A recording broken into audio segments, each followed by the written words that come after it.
जय बंदी छोड़ की लोड को नहीं और की। भाई और बहनों, अभी कुछ ही दिन पहले, 1 या 2 दिन पहले, हिसार जेल से सतगुरु रामपाल जी परमेश्वर जी की एक ऑडियो आई थी, विशेष संदेश नंबर 60। और उस विशेष संदेश नंबर 60 में सतगुरु रामपाल जी परमेश्वर जी ने, क्योंकि वर्तमान का समय तो परीक्षा का समय है और परमात्मा तो कोई भी कारण बना के किसी भी बहाने से भगत की परीक्षा लेंगे ही लेंगे। तो आप जी सतगुरुदेव भगवान के द्वारा ली गई उस परीक्षा में फेल हुए या पास हुए, आज हम इसी के ऊपर ये वीडियो बनाने जा रहे हैं। आप सभी भाई बहन लाइव जुड़िए, वीडियो को ज्यादा से ज्यादा व्हाट्सएप के ग्रुपों में, फेसबुक के ग्रुपों में, फेसबुक आईडी पर शेयर कीजिए। तब तक दास अपने पूज्य गुरुदेव भगवान का जयकारा लगाता है। बंदी छोड़ सतगुरु रामपाल जी परमेश्वर जी की जय हो। परम पिता परमात्मा, सारी सृष्टि के रचनहार, कुल मालिक, असंख्य ब्रह्मांडों के स्वामी, जगत गुरु, तीनों लोकों में प्रवेश करके सबका भरण पोषण करने वाले राजाधिराज, आत्माधार, नाथों के नाथ, देवों के देव महादेव, सर्वेश्वर महेश्वर, मृत्युंजय, अजरो अमर, आदि अनादि सनातनी प्रभु, जगत पिता जगदीश्वर, श्री श्री 1008 की उपाधि के वास्तविक अधिकारी, अकाल मूर्त सौद स्वरूपी राम वासुदेव, सर्वगतम ब्रह्म, परम पूज्य, प्रथम पूज्य, परम शांत, परम पुरुष, परम धनी, परम दयालु, सत्य कबीर, हक्का कबीर, अल्लाहु कबीर, अल्लाहु अकबर, बाखबर, अल्लाह ताला, जगत के तारणहार, जगत के मुक्तिदाता, जगत के जगन्नाथ, हारे के सहारे, हिंदुओं के राम, मुसलमानों के अल्लाह, सिखों के वाहिगुरु, ईसाइयों के मसीह, दया के सागर दयानिधि, करुणा के सागर करुणानिधि, स्वयंभू परिभू, संकट मोचन, कष्ट हरण, मंगल करण, दुख भंजन, अविगत कबीर, निर्विकार निर्विषम परमात्मा, अलय अलेख सतगुरु, आदि अनादि सतगुरु, असली मर्यादा पुरुषोत्तम, असली राम, असली कृष्ण, असली घनश्याम, राजाओं के राजा, महाराजाओं के महाराजा, शहंशाहों के शहंशाह, सम्राटों के सम्राट, भगवानों के भगवान, अल्लाहों के अल्लाह, प्रभुओं के प्रभु, मसीहाओं के मसीह, सच्चे वाहिगुरु, बाबाओं के बाबा, पीरों के पीर, सेठों के सेठ, जगत सेठ, सावलसा सेठ, सर्वगुण संपन्न, अनंत कोटि कलाओं के स्वामी, अनंत कोटि ब्रह्मांडों के नायक, योगियों में महायोगी, ध्यानियों में महाध्यानी, सिद्धों में परम सिद्ध, ज्ञानियों में तत्व ज्ञानी, ब्रह्म ज्ञानी, महाज्ञानी, परम ज्ञानी, सर्वश्रेष्ठ ज्ञानी, विज्ञानी, युवा कबीर, समृत कबीर, असमवात, अमित ओजा, सच्चे रहनुमा, करीम अल्लाह, शुभान अल्लाह, दुनिया के अंतिम पैगंबर, 8 सितंबर 1951 से गांव धनाना, जिला सोनीपत, हरियाणा, भारतवर्ष की पावन भूमि में प्रकट रियल कल की भगवान श्री नारायण साकार हरि, श्री बाबा साहेब स्वयंभू संत श्रोमणी सतगुरु रामपाल जी परमेश्वर जी के चरण कमल में साध संगति से जुड़े हुए आप और हम सभी सत्सेवक भाई बहनों का अनंत कोटि दंडवत प्रणाम। सत्साई भाई और बहनों, एक शिष्य के द्वारा, एक भगत के द्वारा अपने भगवान की, अपने सतगुरु की जो महिमा की जाती है, उनके शुभ नाम से पहले, उनके पवित्र नाम से पहले जो उपमात्मक उपाधियां दी जाती हैं, ये कोई सामान्य उपाधियां नहीं हैं। क्योंकि ये जितने भी उपाधियां हैं, दास तो खैर कुछ भी नहीं बोल पा रहा है। अगर एक मनुष्य जिसकी 100 साल की उम्र हो और 100 साल तक 24 घंटे दिन रात प्रत्येक श्वास में यदि वो इसी प्रकार से अपने गुरुदेव की उपमात्मक उपाधियों का नाम लेता रहे, तो 100 साल में भी उस परमात्मा की उपमात्मक उपाधियों के नाम समाप्त नहीं होने वाले। इतनी महिमा है सतगुरु रामपाल जी परमेश्वर जी की। इस कबीर भगवान की। तो हम तुच्छ बुद्धि कैटेगरी के जीव हम क्या परमात्मा की महिमा कर सकते हैं। लेकिन इस कलयुग में परमात्मा ने हमें जो मौका दिया है, जो सौभाग्य दिया है परमात्मा ने, हम तुच्छ जीवों की तुच्छ जिव्या के माध्यम से अपनी महिमा करवाने का, तो इसका तो हम कम से कम भरपूर लाभ उठाएं जितना हम गुरुदेव की महिमा कर सकते हैं। क्योंकि जितनी उनकी महिमा की जाएगी उतने ही हम पुण्य के भागी बनते हैं। हर प्रकार से परमात्मा हमारी भक्ति बनवाते हैं। तो भाई और बहनों, ये कोई सामान्य उपाधियां नहीं है। और जिस महापुरुष के लिए, जिस परम पुरुष के लिए, जिस परमपिता परमेश्वर के लिए ये उपाधियां बनी हैं, आज ये उन्हीं के नाम से पहले सुशोभित की जा रही है। तो हमें इनका पूरा लाभ मिलेगा, भरपूर लाभ मिलेगा। और कितना लाभ है इनका? मात्र अपने गुरुदेव भगवान की महिमा का, उपमात्मक नाम बोलने का भी कितना लाभ है। अब सांसारिक दृष्टि में आप किसको सबसे बड़ा भगत मानते हैं? अब सांसारिक दृष्टि में मान लीजिए कोई बहुत बड़ा मंदिर है हिंदुओं का, जैसे तिरुपति का मंदिर है, जगन्नाथ का मंदिर है। तो चलो जगन्नाथ के मंदिर के जो पांडे हैं, उसमें 10 पांडे हैं या 20 हैं या 50 हैं, जितने भी पांडे हैं जगन्नाथ के मंदिर में, 100 से कम तो क्या होंगे, क्योंकि इतना बड़ा मंदिर है, इतना बड़ा वहां का मैनेजमेंट है। कम से कम 100 पांडे मान लो। वो जगन्नाथ पुरी के 100 पांडे जो दिन रात वहां पे पूजा पाठ में लगे रहते हैं, अगर उन सभी पांडवों की 100 साल की उम्र हो और 100 साल तक वो जगन्नाथ के पांडे अगर जगन्नाथ भगवान की भक्ति करते रहें, मंत्र जाप करते रहें, आरतियां करते रहें, उन 100 पांडवों की 100 साल की भक्ति जगन्नाथ की, और सतगुरु रामपाल जी परमेश्वर जी के नाम से पहले मात्र एक बार ये उनकी उपमात्मक उपाधियों की महिमा उन 100 पांडवों की 100 साल की जगन्नाथ की भक्ति से 100 गुना ज्यादा है, 100 गुना ज्यादा। यानी जब 10 लाइव आता है और केवल एक ही बार लाइव में अपने गुरुदेव भगवान की जो महिमा करता है, उनकी उपमात्मक उपाधियों के नाम लेके, तो मुझे इतना पुण्य मिल जाता है, मुझे इतना भक्ति का लाभ मिल जाता है, जितना वो जगन्नाथपुरी के 100 पांडे 100 साल भक्ति करके भी प्राप्त नहीं कर सकते। क्यों? क्योंकि उन जगन्नाथपुरी के पांडवों की वो भक्ति शास्त्र विरुद्ध है। किसी भी धर्म ग्रंथ में वो भक्ति वर्णित नहीं है। वो मनमाना आचरण है, मनमुखी भक्ति साधना है। और यहां हम जो कर रहे हैं, जो परमेश्वर हमसे करवा रहे हैं, वो शास्त्र अनुकूल है, शास्त्र अनुकूल। इसलिए परमात्मा कहते हैं कि सत्संग की आदि घड़ी और तप के वर्ष 1000 तो भी बराबर है नहीं, कहे कबीर विचार। तो सतगुरु की महिमा तो बहुत है। आने वाले समय में तो पूरी दुनिया इस सतगुरु की महिमा ही करेगी। और आज हम जिस विषय पर लाइव आए हैं, क्योंकि देखो भाई और बहनों, दास की तो ड्यूटी परमात्मा ने इसी सब्जेक्ट पे लगाई है कि हम भाई बहन आपस में सात संगतियों के माध्यम से, ज्ञान चर्चा के माध्यम से जितना हो सके उतना, ये जो प्राइम टाइम है भक्ति का, थोड़े से समय का, इस प्राइम टाइम में हम डगमग ना हो जाएं, विचलित ना हो जाएं, हमसे कोई छोटी मोटी कोई त्रुटि ना बन जाए जिससे हमारा काम बिगड़ जाए। कौन सा काम? मोक्ष प्राप्ति वाला काम। अगर मोक्ष नहीं हुआ तो फिर राजा भी बन जाएंगे, महाराजा भी बन जाएंगे, ब्रह्मा विष्णु महेश भी हम ही बनेंगे, 33 करोड़ देवी देवता भी हम ही बनेंगे, देवराज इंद्र भी हम ही बनेंगे। इस धरती पे आके फिर चक्रवर्ती राजा भी हम बनेंगे, प्रधानमंत्री राष्ट्रपति भी हम ही बनेंगे।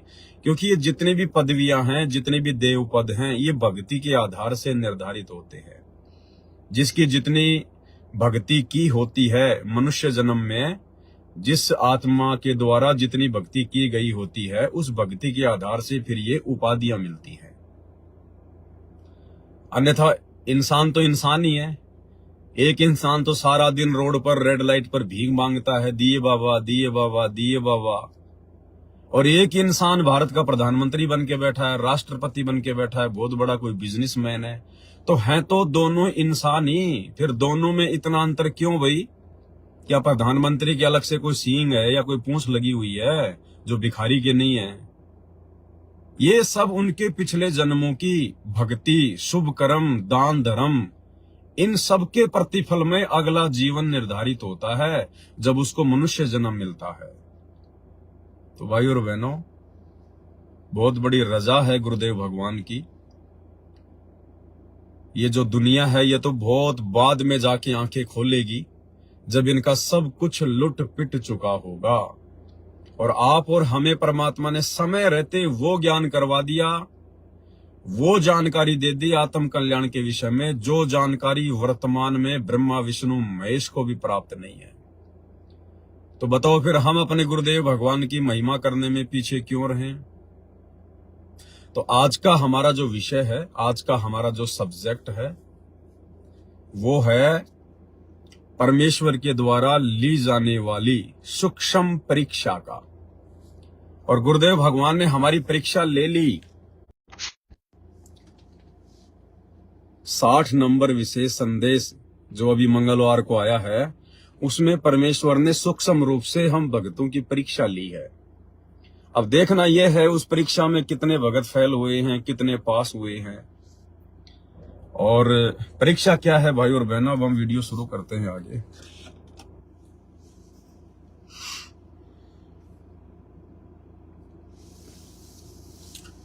विशेष संदेश नंबर 60 तो आप सभी भाई बहनों ने सुना ही होगा, जो सतगुरु रामपाल जी परमेश्वर जी के फॉलोवर हैं।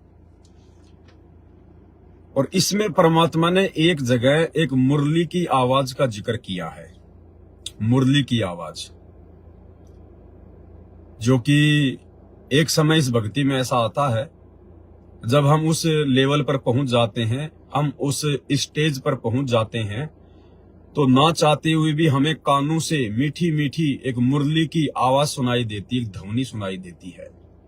और वो बहुत मीठी होती है, बहुत आनंददायक होती है। उस मुरली की आवाज के आगे यहाँ पर धरती में, इस धरती पर कोई ऐसा कोई साजबाज नहीं है, कोई म्यूजिक नहीं है।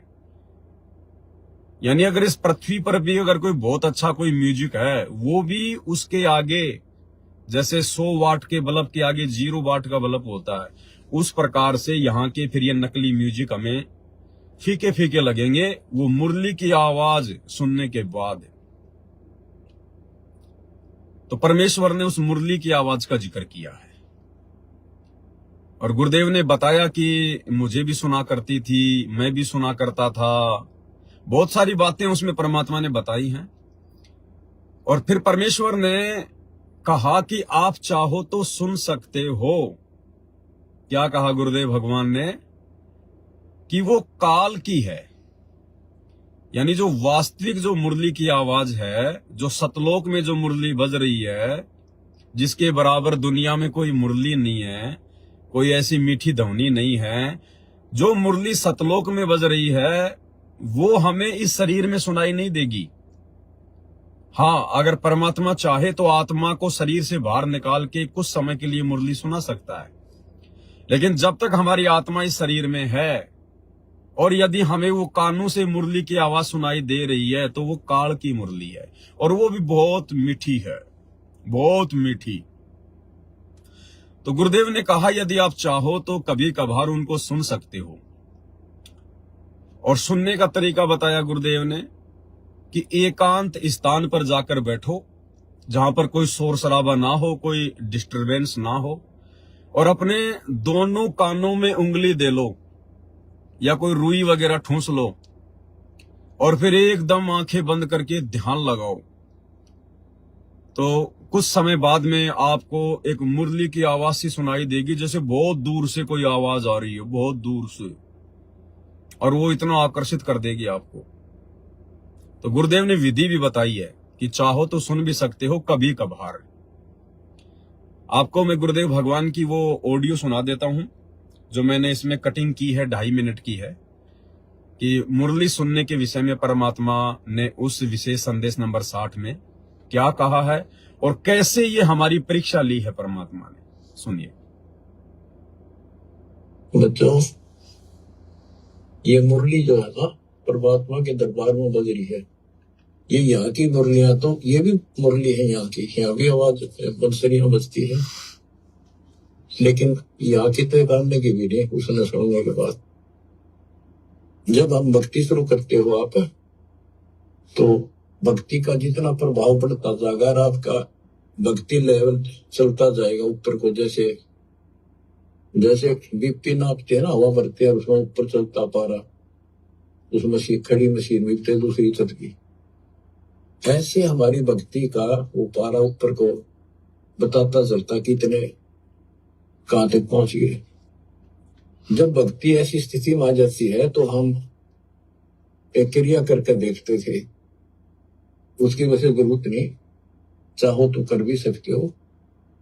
कति एकांत स्थान में सुबह सुबह कोई शोर ना हो, दोनों कान बंद करके ज्यादा देर नहीं, 5-4 मिनट रखो।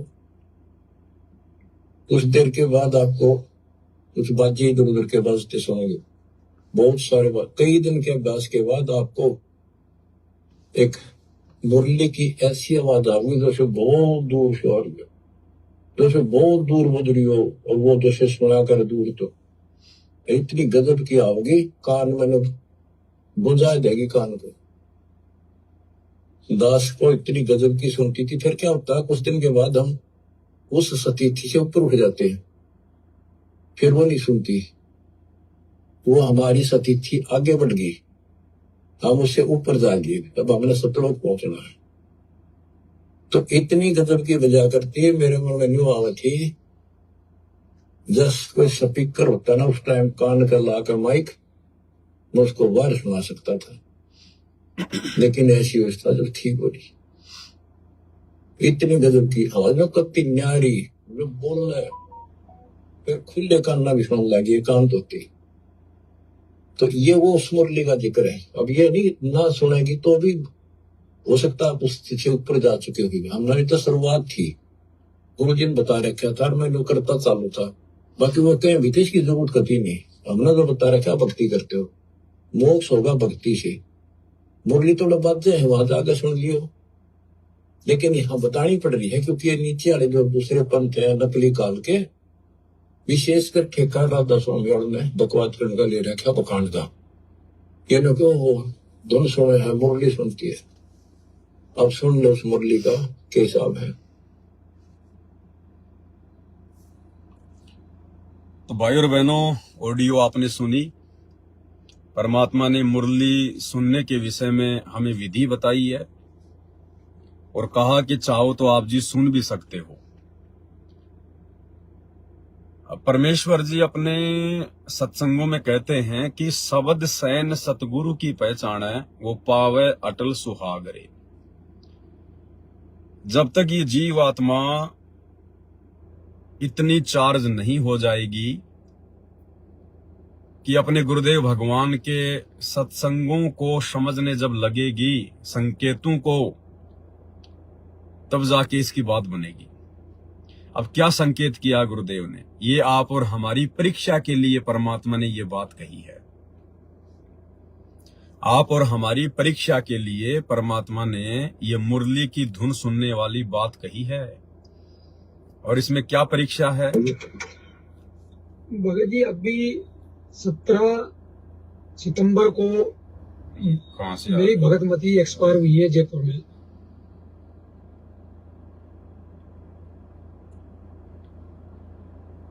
तो इसमें हमारी परीक्षा क्या है? दिन रात एक कर दी सतगुरु रामपाल जी भगवान ने हमें इस नकली लोक की स्थिति को समझाते हुए कि ये तो खोकापुर है, खोकापुर। और गुरुदेव कहते हैं, बच्चों तुमने केवल नाम सुना है सुख, लेकिन अभी तुम सुख की परिभाषा से परिचित नहीं हो। 21 ब्रह्मांड में केवल नाम है सुख, लेकिन सुख नाम की यहां पर छींट भी नहीं है। और हर प्रकार से परमात्मा ने जो 5 विकार हैं, जिनमें एक विकार है कर्ण विकार, यानी कान के माध्यम से हम जो मीठी मीठी धुन सुनते हैं, वो भी परमात्मा ने क्या बताया, एक विकार है। और जब तक ये विकार भी हमारा नहीं हटेगा, तब तक हम सतलोक के योग्य नहीं बन सकते। फिर परमात्मा हमें उस विकार में क्यों उलझा रहे हैं? कर्ण विकार बताया परमात्मा ने कि मीठी मीठी धुन सुनना भी एक विकार है, ये काल की साजिश है, काल की चाल है। फिर भाई गुरुजी हमें वो काल की मीठी मीठी धुन सुनने के लिए क्यों कह रहे हैं, और विधि भी बता रहे हैं और आदेश भी दे रहे हैं कि बच्चों तुम सुन भी सकते हो कभी कभार। परीक्षा यही होती है, सतगुरु की परीक्षा।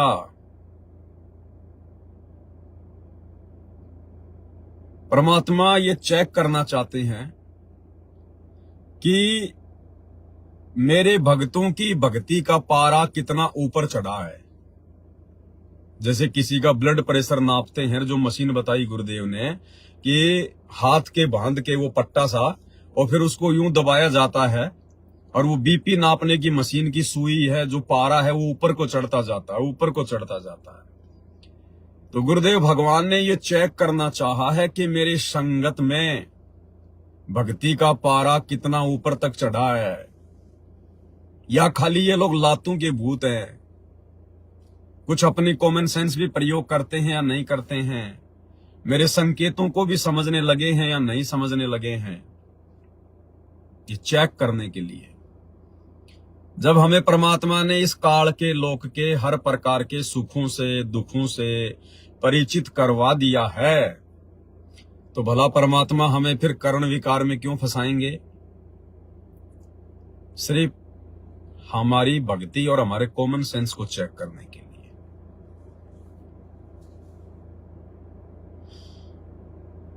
भाई और बहनों, बहुत सारी बातें परमात्मा ने हमें बताई। एक समय गुरुदेव ने बताया कि परमात्मा कुछ भक्तों को विमान में बैठाकर सतलोक ले जा रहे थे, और उन भक्तों में एक भगत ऐसा भी था जो भेड़ बकरियां चराया करता था। अब पहले के समय में ना कोई हेलीकॉप्टर की व्यवस्था थी, ना कोई एरोप्लेन की व्यवस्था थी, ताकि ऊपर से नीचे के जो दृश्य हैं उनको देखा जा सके। तो 500-700 साल पहले की बात। अब वो बेचारा भेड़ बकरी चराने वाला, और उस समय हरियाली बहुत हुआ करती थी, पेड़ पौधे जंगल बहुत हुआ करते थे। अब जो वो भेड़ बकरी चराने वाला भगत परमात्मा के विमान में बैठ के अपने अन्य भगत भाई बहनों के साथ जब ऊपर चलने लगा, तो नीचे से उसने जब अपने गांव को देखा तो बड़ा सुंदर दृश्य दिखाई दिया। पहाड़, नदियां और गांव और खेत खलियान और जंगल और हरे भरे पेड़। तो उसने कहा, अरे देखो रे देखो देखो कितना अच्छा दृश्य है, अरे वाह, अरे कितना सुंदर लग रहा है। भाई आनंद आ गया, मैंने तो ऐसा दृश्य कभी देखा ही नहीं। तो कहते हैं उसी समय वो भगत परमात्मा के विमान से ऑटोमेटिक नीचे गिरने लगा। तो दूसरे भगत ने कहा कि गुरुजी वो फला फला भगत तो नीचे गिर गया विमान से। तो गुरुदेव ने कहा कि बेटा अभी उसको इस काल की व्यवस्था बहुत अच्छी लग रही है। मैंने जो खोकापुर के बारे में तुम्हारे को बताया है, इस नकली लोक के बारे में जो इतने दिन समझाया बताया, इसको तो अभी ये नकली लोक बहुत अच्छा लग रहा है, बहुत सुंदर लग रहा है, इसके मन को आनंद आ रहा था। और बेटा जब तक पूरी तरह से इस नकली लोक के नकली सुखों को हम हृदय से त्याग नहीं देंगे, आत्मा से त्याग नहीं देंगे, जब तक नफरत नहीं बन जाएगी, तब तक भाई तुम सतगुरु के विमान में बैठकर सतलोक जाने के योग्य नहीं बन सकते। तो बेटा अभी तो उसको यही आनंद आ रहा है, इसलिए उसको नीचे छोड़ दिया कि जहां आशा तां बासा होई, और मन कर्म वचन सुमरियो सोई। अब भाई सतगुरु धरती पर है और वो ही सतगुरु है, और सतलोक ले जाने के लिए आया है, तो भाई परमात्मा हर प्रकार से ठोक बजा के भगत को चेक करता है, हर प्रकार से। तो सतगुरु ने ये देखना चाहा, ये हल्का सा आदेश देकर, और आदेश क्यों दिया परमात्मा ने? ताकि भगत दोषी ना बन जाए। देखो परमात्मा कुम्हार की तरह काम करता है, अंदर हाथ रख के ऊपर चोट मारता है, अंदर सहारा देता है, ऊपर हल्की हल्की चोट मारता है ताकि मटका फूट ना जाए और मटका जो है वो पक भी जाए। तो परमात्मा ने भगत को गुरु आदेश की अवहेलना से उसको बचा भी लिया, ये आदेश देके कि आप सुन भी सकते हो,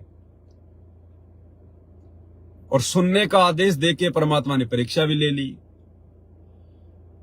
हालांकि अगर कोई भाई इसको सुन लेगा तो उसका नामखंड नहीं होने वाला, उसकी ऐसी कोई मर्यादा टूटने वाली नहीं है। क्यों? क्योंकि सतगुरु ने आदेश दे दिया कि चाहो तो कभी कभार सुन भी सकते हो।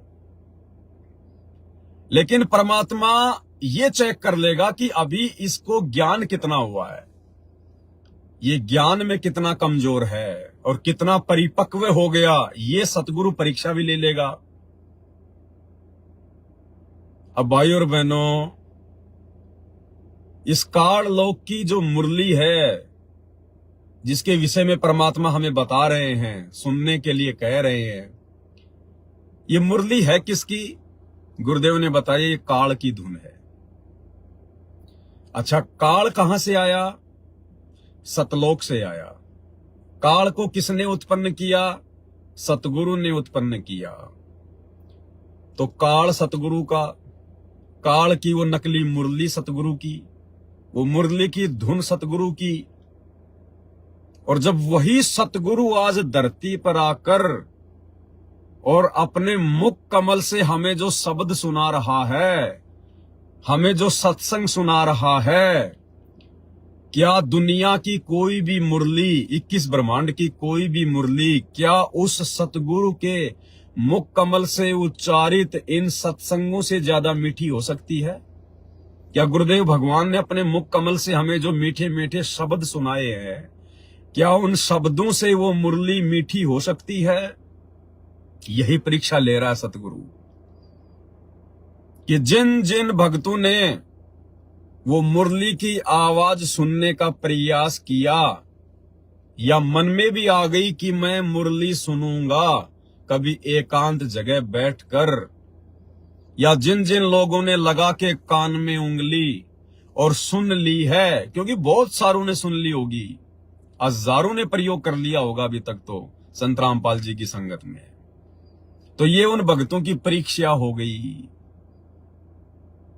कि नालायकों, तुम्हारे सतगुरु से मीठी कोई मुरली है क्या?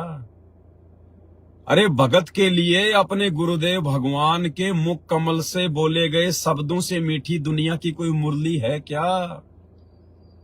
गुरुदेव भगवान ने अपनी अमृतवाणी में, अपने मधुर वाणी में, अपने मुख कमल से हमें जो सत्संग दे दिए हैं हजारों की संख्या में, क्या गुरुदेव भगवान के मुख कमल से उच्चारित उन शब्दों से मीठी इस 21 ब्रह्मांड की कोई मुरली है क्या? लेकिन जिन जिन लोगों ने वो मुरली की आवाज सुनने का प्रयास किया है, या मन में भी सोच लिया कि आज नहीं तो कल अच्छा सा समय देख के एकांत में बैठ के मुरली सुनूंगा, वो भगत सतगुरु की परीक्षा में उसी समय फेल हो गया। भाई उसे तो अभी काल की धुनी अच्छी लग रही है, उसे तो अभी काल की नकली मुरली की धुन सुनने की इच्छा है। वो कैसे सतलोक के योग्य बन सकता है? अरे परीक्षा लेने के लिए तो कल को जब हम त्रिकुटी पर जाएंगे तो गुरुजी ने क्या बताया कि यही काल, जिस प्रकार वो मुरली की आवाज जीव को फंसाती है, इसका षड्यंत्र है, उसी प्रकार जब हम त्रिकुटी के लिए यात्रा करेंगे शरीर छोड़ने के बाद सूक्ष्म शरीर के माध्यम से, तो 72 करोड़ उर्वशियां एक से एक सुंदर, जो इस पृथ्वी पर कोई औरत सुंदर नहीं है, इतनी सुंदर 72 करोड़ औरतें ये काल हम जीवात्माओं को फंसाने के लिए वहां पर हमारे सामने खड़ी करेगा। और वो उर्वशियां नंगी हो के हमारे सामने आएंगी, हमें अपने प्रेम जाल में फंसाएंगी। ये काल शारदा को भेजेगा, शारदा, श्री ब्रह्मा जी की बेटी शारदा। ऐसे ऐसे ना जाने कितनी शारदाएं अपनी वीणा ले लेके, क्योंकि जो ब्रह्मा जी की बेटी है शारदा सरस्वती, वो जब वीणा बजाती है तो देवता लोग भी मंत्र मुग्ध हो जाते हैं। इतनी मीठी ध्वनि उसकी वीणा की निकलती है। ये लाखों सरस्वतियां भेजेगा और वो मधुर मधुर म्यूजिक बजाएंगी। और भाई और बहनों, यदि हम यहीं पर अगर मुरली की धुन सुनने की इच्छा पाल कर बैठे हैं, सतगुरु से इतना ज्ञान लेने के बाद, तो भला हम उस परीक्षा में कैसे बचेंगे भाई? हम उस परीक्षा में कैसे बचेंगे? क्योंकि गुरुदेव ने बताया, जब तुम शरीर छोड़कर त्रिकुटी के लिए चलोगे तो एक सौपन जैसा होगा। तुम्हें पता नहीं चलेगा कि मेरा शरीर छूट गया और मैं सतलोक जा रहा हूं और मैं त्रिकुटी पे जा रहा हूं और यहां ये क्या हो रहा है। इसी प्रकार से जैसे हम सत्संगों में जा रहे हैं, कहीं कोई मेला भरा हुआ है, कोई रीछ नचा रहा है, कोई म्यूजिक बजा रहा है, कोई 2 के 4 बनाने के लिए, जुआ खेलने के लिए कह रहा है, ऐसा ही लगेगा। तो हम तो फंसे फंसाए पड़े। जब सतगुरु से इतना ज्ञान लेने के बाद, और यदि हम वो काल की धुन सुनने की इच्छा अपने मन में रखे हुए हैं, तो अभी हम कमजोर हैं। अभी हम सतगुरु के सतलोक जाने के योग्य नहीं है, क्योंकि वहां पर भी तो इसी प्रकार से क्या कहा गुरुदेव ने कि जब तुम त्रिकुटी पर जाओगे तो ये काल क्या करेगा, ये मेरा रूप बना सकता है। हालांकि ये काल सतगुरु का रूप नहीं बना सकता। दास ने बहुत सारे वीडियो बना दिए, लेकिन परमात्मा को बोलना पड़ता है भक्ति विधान अनुसार। सतगुरु खुद काल का रूप बना के अपने भगत की परीक्षा लेता है त्रिकुटी पर। तो मान लीजिए वहां पर सतगुरु ने आपको आदेश दे दिया ये मुरली की धुन सुनने का या ये वीणा की आवाज सुनने का, तो आप क्या करोगे भाई? आप तो वही हरकत करोगे जो हरकत आप जी यहां कर रहे हो। क्योंकि ये धुन सुनना हमारे विशेष नियमों में शामिल नहीं है कि हमने फॉलो करना पड़ेगा। ये धुन सुनना सतगुरु का कोई वो आदेश नहीं है जो आदेश हमने फॉलो करना ही पड़ेगा। ये एक ऑप्शनल आदेश है। गुरुदेव ने कहा कि चाहो तो सुन सकते हो, ये आदेश हो गया, लेकिन साथ में गुरुदेव ने ये भी कह दिया कि चाहो तो, अगर हम गुरुदेव के उस आदेश की पालना नहीं करेंगे तो हम उनके दोषी नहीं हैं, क्योंकि ये ऑप्शनल आदेश है। ऑप्शनल, करना ना करना, मानना ना मानना भगत के ऊपर छोड़ दिया गुरुदेव। तो यही आदेश, यही सतगुरु वहां दे देगा त्रिकुटी पर, तो क्या करोगे? फंसे फंसाए पड़े, क्यों डले डोए फिर धरती पर इतने साल भक्ति करके। तो भाई ये सतगुरु की परीक्षा, सतगुरु ने ये चेक किया कि इन भक्तों की आस्था मेरे द्वारा इतना ज्ञान दिए जाने के बावजूद भी इस काल लोक की किसी व्यवस्था में है या नहीं है, जरा चेक तो करूं। तो परमेश्वर ने चेक किया, और यदि हम ये नकली धुन सुनने की इच्छा पाल के बैठे रहे तो सतलोक वाली असली धुन कभी जिंदगी में नहीं सुन पाएंगे, क्योंकि सतलोक जा ही नहीं पाएंगे फिर। अरे सतगुरु रामपाल जी भगवान के मुख कमल से बोले गए शब्दों से मीठी कोई धुन है क्या? कोई गाना है क्या? कोई म्यूजिक है क्या? और इसी सतगुरु ने जब एक बार मुरली बजाई, मुलुकदास जी क्या कहते हैं? जपो रे मन साहेब नाम कबीर, जपो रे मन साहेब नाम कबीर। मुलुकदास जी कह रहे हैं केवल अपने गुरुदेव भगवान का नाम जपो, वो असली मुरली है, असली मुरली।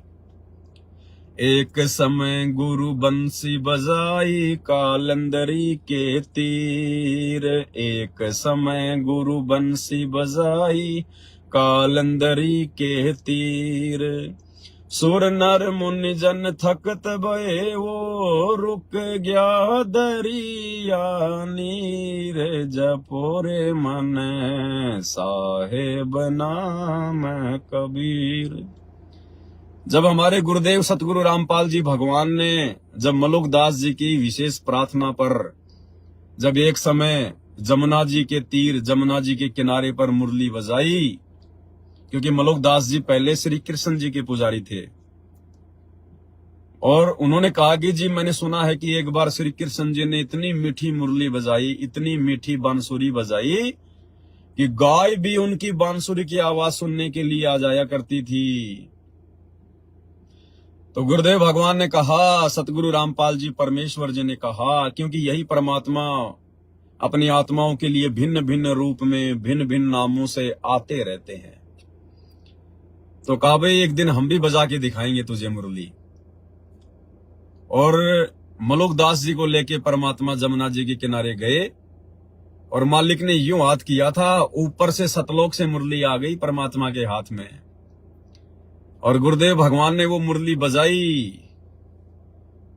तो कहते हैं सुर नर मुनि जन तकत भये रुक गया दरिया नीर। वो इतनी गजब की मुरली थी, ऊपर से 33 करोड़ देवी देवता, ब्रह्मा विष्णु महेश, साधु संत महात्मा, बड़े बड़े सिद्ध, ये भी सूक्ष्म रूप में धरती पर उतर के आ गए उस मुरली की आवाज से वो प्रभावित होकर। इतनी गजब की मुरली, यहाँ की मुरली सब फेल हो गई। और जो जमुना जी का जो पानी था जो बह रहा था, वो भी रुक गया, जैसे बर्फ जम जाती है परमात्मा की वो मीठी मीठी धुन सुनने के लिए। अरे आज वही सतगुरु धरती पर है, और वही सतगुरु हमें शब्द सुना रहा है, शब्द। अब उस सतगुरु के मुख कमल से निकले वचनों से मीठी कोई काल लोक की धुन है क्या? अरे अगर उसके बावजूद भी हमारा मन यदि वो मुरली की धुन सुनने के लिए हमें प्रेरित कर रहा है, तो अभी हम काल प्रेरित हैं। अभी हमारे अंदर काल की प्रेरणा शेष है, अभी काल का प्रभाव ज्यादा है, अभी हम डगमग होने वाली स्थिति में हैं। अभी काल हमें कभी भी भ्रमित कर सकता है, हमारी भक्ति पर वो पोजीशन है। ये सतगुरु चेक कर रहा है कि ये आत्मा खुद अपने थर्मामीटर से और अपना बीपी चेक कर ले कि अभी तुम कितने स्वस्थ हुए हो और कितने बीमार हो। तो ये परीक्षा थी सतगुरु की तरफ से, परीक्षा। और भाई और बहनों, जिस भाई बहन के मन में भी नहीं आया, जिसके मन में भी नहीं आया 1% भी कि मैं सुनूं, तो समझो उस भाई की भक्ति बिल्कुल ओके चल रही है, ओके। और जिसने सुन ली, सुनने तो कहां है, कान वान में दे के हाथ जिसने प्रयास कर लिया होगा, या जिसने मन में ये धारणा बना ली कि सुनूंगा कभी न कभी टाइम मिलेगा, तो अभी वो पूरी तरह से सतगुरु रामपाल जी भगवान की भक्ति के योग्य नहीं बने हैं। तो ये सूक्ष्म परीक्षा थी सतगुरु रामपाल जी भगवान की। और फिर आगे क्या कह दिया गुरुदेव ने, आगे फिर क्या बताया गुरुदेव ने उसी मुरली के विषय में। अगर तुम्हारी मर्यादा खंडित है, मान लो अगर किसी भगत की मर्यादा खंडित है, और यदि उसने वो मुरली की आवाज सुनने का प्रयास किया, क्योंकि वो तो सुनेगा जिसका नाम खंडित है, जिसको ज्ञान पूरा हुआ नहीं, हृदय नहीं छिदाए और देखा देखी भक्ति का रंग नहीं ठहराए, तो वो तो ये प्रयास करेगा ही जो है वो करेगा। और यदि उस भगत ने वो प्रयास किया, और यदि उसके कोई पिछले भक्ति से, ओम नाम की कमाई से, उसकी पिछली साधना से यदि उसको वो काल की मुरली की धुन सुनाई दे गई, तो क्या कहा फिर गुरुजी ने आगे कि वो धुन इतनी जबरदस्त है फिर तुम काल के जाल में चले जाओगे। फिर तुम दोबारा उसको सुने बिना रह नहीं सकते। वो तुम्हें इतना आकर्षित करेगी, तुम्हें जब भी मौका मिलेगा तुम तुरंत आंख कान नाक बंद करके तुम बैठ जाओगे मुरली सुनने के लिए। और फिर क्या होगा, वो मुरली की आवाज सुनने के लिए जब तुम बैठोगे तो बैठने से तुम्हारा जो है वो तब बन जाएगा। और स्पेशल जब तुम मुरली के लिए बैठोगे, क्योंकि आनंद आएगा। हम जीव हैं, 2 कोटि के प्राणी हैं, हमारी क्या औकात है। फिर परमात्मा ने क्या कहा, उस मुरली की धुन सुनने के प्रतिफल में फिर काल क्या करेगा, हजारों वर्षों तक ब्रह्मांड में हवा की तरह घूमते रहोगे तुम ये शरीर छोड़ने के बाद। जैसे भूत घूमते रहते हैं ना, ऐसे जैसे कोई पतंग वगैरह जो है वो कट जाती है, कोई पतंग जो है वो कट जाती है, फिर वो हवा में घूमती रहती है, यूं लेना देना कुछ नहीं है, बस वो हवा में झोले मारती रहेगी। तो गुरुदेव ने कहा कि ये धुन सुनने के प्रतिफल में फिर ये काल हजारों साल तक शरीर छोड़ने के बाद तुम्हारी आत्मा को ब्रह्मांड में घुमाएगा। ब्रह्मांड में बस हजारों साल तक घूमते ही रहोगे तुम, लेना देना कुछ नहीं है फिर। और काल के जाल में फंस जाओगे, फिर आगे फिर तुम्हें गधा कुत्ता बना के छोड़ देगा। तो दोनों चीज परमात्मा ने बता दी। समझदार के लिए संकेत भी कर दिया परमात्मा ने। और अगर परमात्मा इसका यदि ये बुरा जो परिणाम जो निकलता है अगर वो ना बताते तो भी हमने वो धुन नहीं सुननी। तो फिर क्या बताया परमात्मा ने, किस प्रकार से हमें सावधान भी किया गुरुदेव ने। देखो पहले तो हमें आदेश दे दिया हल्का सा कि चाहो तो सुन भी सकते हो, और फिर आगे गुरुजी मना भी कर रहे हैं। और क्या कह रहे हैं परमात्मा, ध्यान से सुनना भाई और बहनों।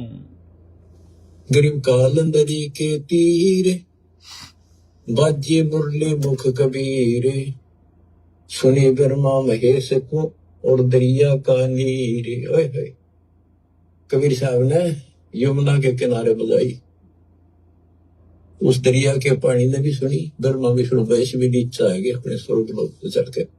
उनको मुरली बज जाई थी, उसने भी छोड़ के आ गए। गिरव सूक्ष्म मूर्ति स्तलोक में छत्र से तसरशीष, बाहर भीतर खेलता कबीर अवगत जगदीश। गिरिव रंगनाथ अगाध गति, राग रूप हो जात, नूरी रूप हो गया पिंड पुराण सब गात।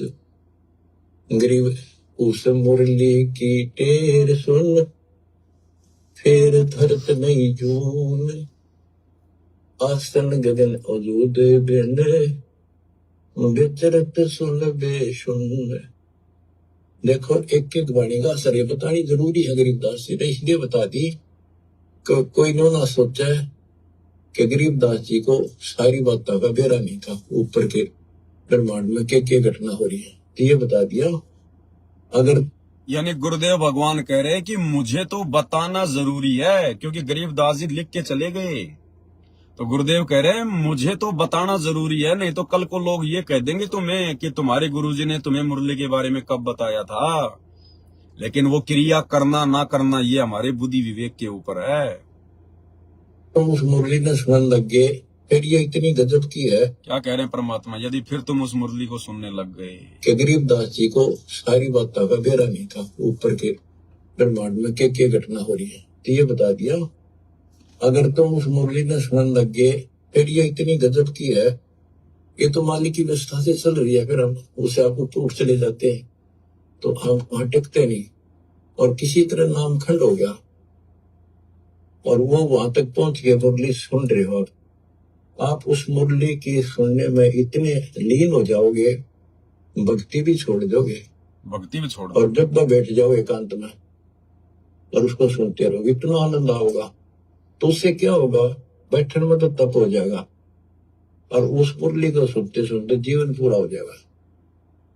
फिर क्या होगा कि आपको उससे ऐसी स्थिति आ जाएगी आपके उस शरीर में कि चार्ज हो जाएगा कि ऊपर घूमते रहोगे, जैसे कटी पतंग घूमे करे, ऐसे घूमते रहो जीव आपका। उसका कोई वर्षों तक, कोई हजारों युगों तक वो पुनर्जन्म नहीं, पर वो धक्के नहीं खाए जाएगा, वो भटके जाएगा, जैसे गिरा घूमया करे, चलते रहेगा वो अपने आप।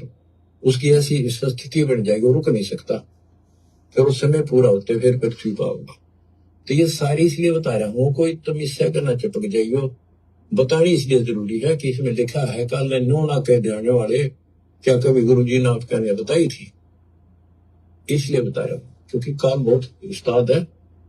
आने वाले समय में कभी ना कभी कोई काल का दूत ये तो आते रहेंगे, पर अब ऐसी स्थितियां भी तो इनकी बात करेगी नहीं, वो घने कर्महीन होंगे, वह निकलेंगे, अच्छे आत्मा नहीं जा सकती, क्योंकि इतना ज्ञान गजब का देते उन तौर तक कख भी को ना, जिनके पीछे लग गए ये उसको जानते नहीं, वो जागा जिसने ज्ञान ठीक से नहीं सुन रखे हमारे, वो तो फिर काल का एजेंट है, जाओ या रहो। हमारा फर्ज हमने दास ने पूरा कर दिया, ज्ञान अजब गजब सुना दिया, और घर बैठोगे सुना दिया, उस परम पिता ने कसर नहीं छोड़ रखी। और भाई अब भी नहीं समझोगे, तो अब भी नहीं पहचानोगे उस अपने मालिक ने, तो फिर कौन सा तरीका अपनाओगे? हुए मेरे ख्याल से ये कोई कसर रह नहीं रही। ज्ञान समझाऊं मैं, घर घर बहुत विचार हो, अब घर घर पहुंच के था, घर बैठे सुन, गाड़ी में सुन लो, खेत में सुन लो, मजदूरी करते हो वहां बैठो वहां सुन लो, दुकान पर सुन लो, नौकरी पर सुन, टाइम मिले चलते फिरते, तो मालिक का भजन हो। तो बताओ भाई और बहनों, परमात्मा ने उस मुरली का नुकसान भी बता दिया, और लास्ट में गुरुजी ने यह भी कह दिया तुम उसी के चिपक के मत रह जाना। मेरे द्वारा बताना तो जरूरी था, क्योंकि गरीबदास जी लिख के चले गए, लेकिन तुम उसी के मत चिपक जाना। और शुरू में गुरुजी ने आदेश भी दे दिया कि चाहो तो सुन भी सकते हो, और फिर उसके नुकसान भी बता दिए। और उसके बावजूद भी यदि किसी मूर्ख ने ये सुनने का प्रयास किया है, ये ऑडियो सुनने के बाद, या जिसके मन में भी आई है कि मैं सुनूंगा देखे कभी न कभी, तो भाई अभी वो भगत भक्ति मार्ग में बहुत कमजोर है। अभी उसको काल के नकली सुख ही अच्छे लग रहे हैं।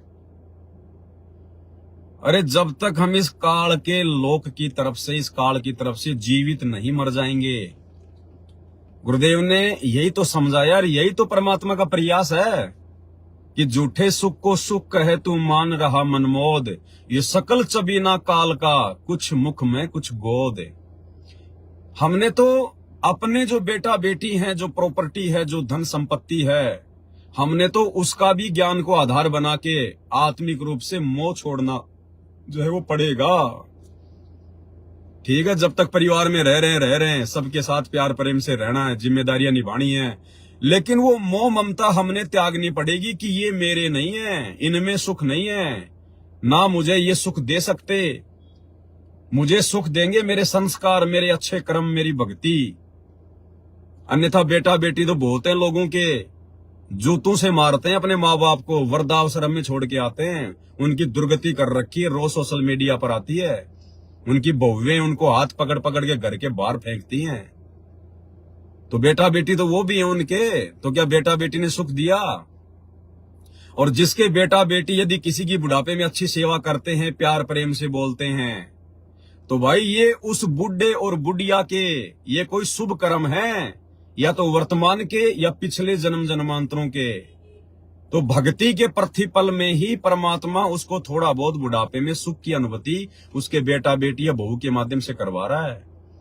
अन्यथा ये ना सोचना कि बेटा बेटी बुढ़ापे में सुख ही देते हैं, बेटा बेटी किसी को सुख नहीं देते, ये तो उनके संस्कार से मिलता है, जिसको भी मिलता है।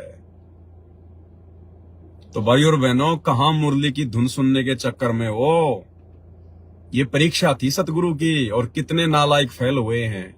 अपना आंकलन खुद कर लेना, और यदि ऐसी गलती कर दी है तो तुरंत सतगुरु के चरणों में पड़ के नाक रगड़ के माफी मांग लेना कि परमात्मा, दास या दासी से बहुत बड़ी गलती हुई है मेरे मालिक, मैं आपके संकेत को समझ नहीं पाई, और गुरुदेव भगवान मुझे माफ करो, आगे से ऐसी गलती नहीं होगी, आप हमें सद्बुद्धि दो परमात्मा।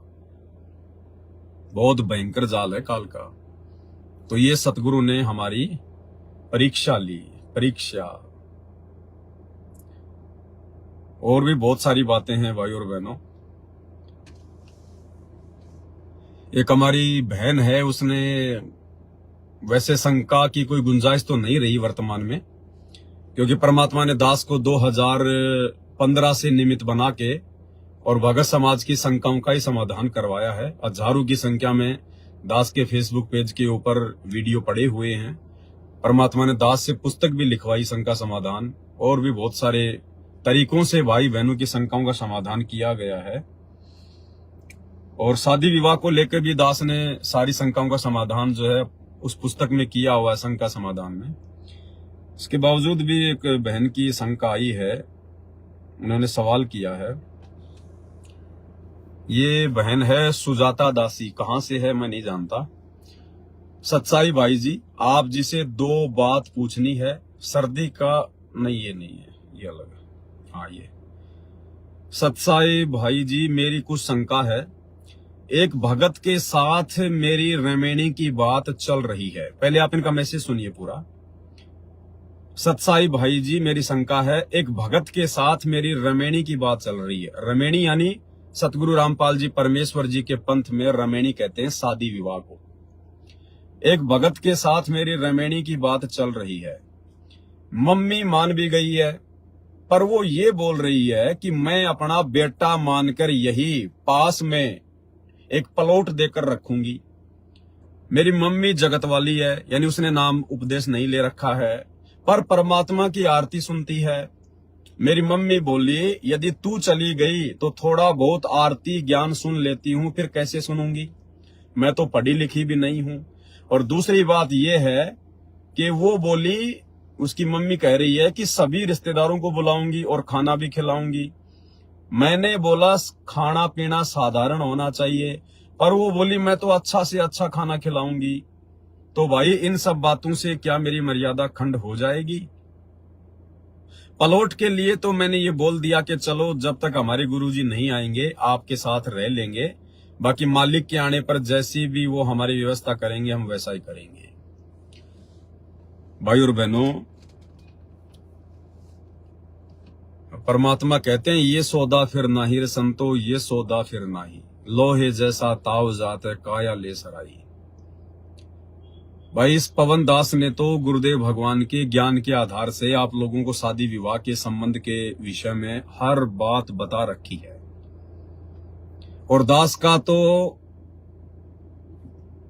प्रथम और अंतिम इस रमेणी के विषय में, शादी विवाह के विषय में, वर्तमान में जो परिस्थितियां हैं, हमारे गुरुदेव भगवान अपने मिशन के लिए जेल में हैं और हमने क्या करना है क्या नहीं करना है उस हिसाब से दास ने तो बिल्कुल क्लियर कर रखा है कि जब तक गुरुदेव भगवान इस हार जेल से नहीं आ जाते हैं, भाई इस रमेणी वेमेणी के चक्कर में मत पड़ो, शादी विवाह के चक्कर में मत पड़ो, क्योंकि वर्तमान समय परीक्षा का समय चल रहा है।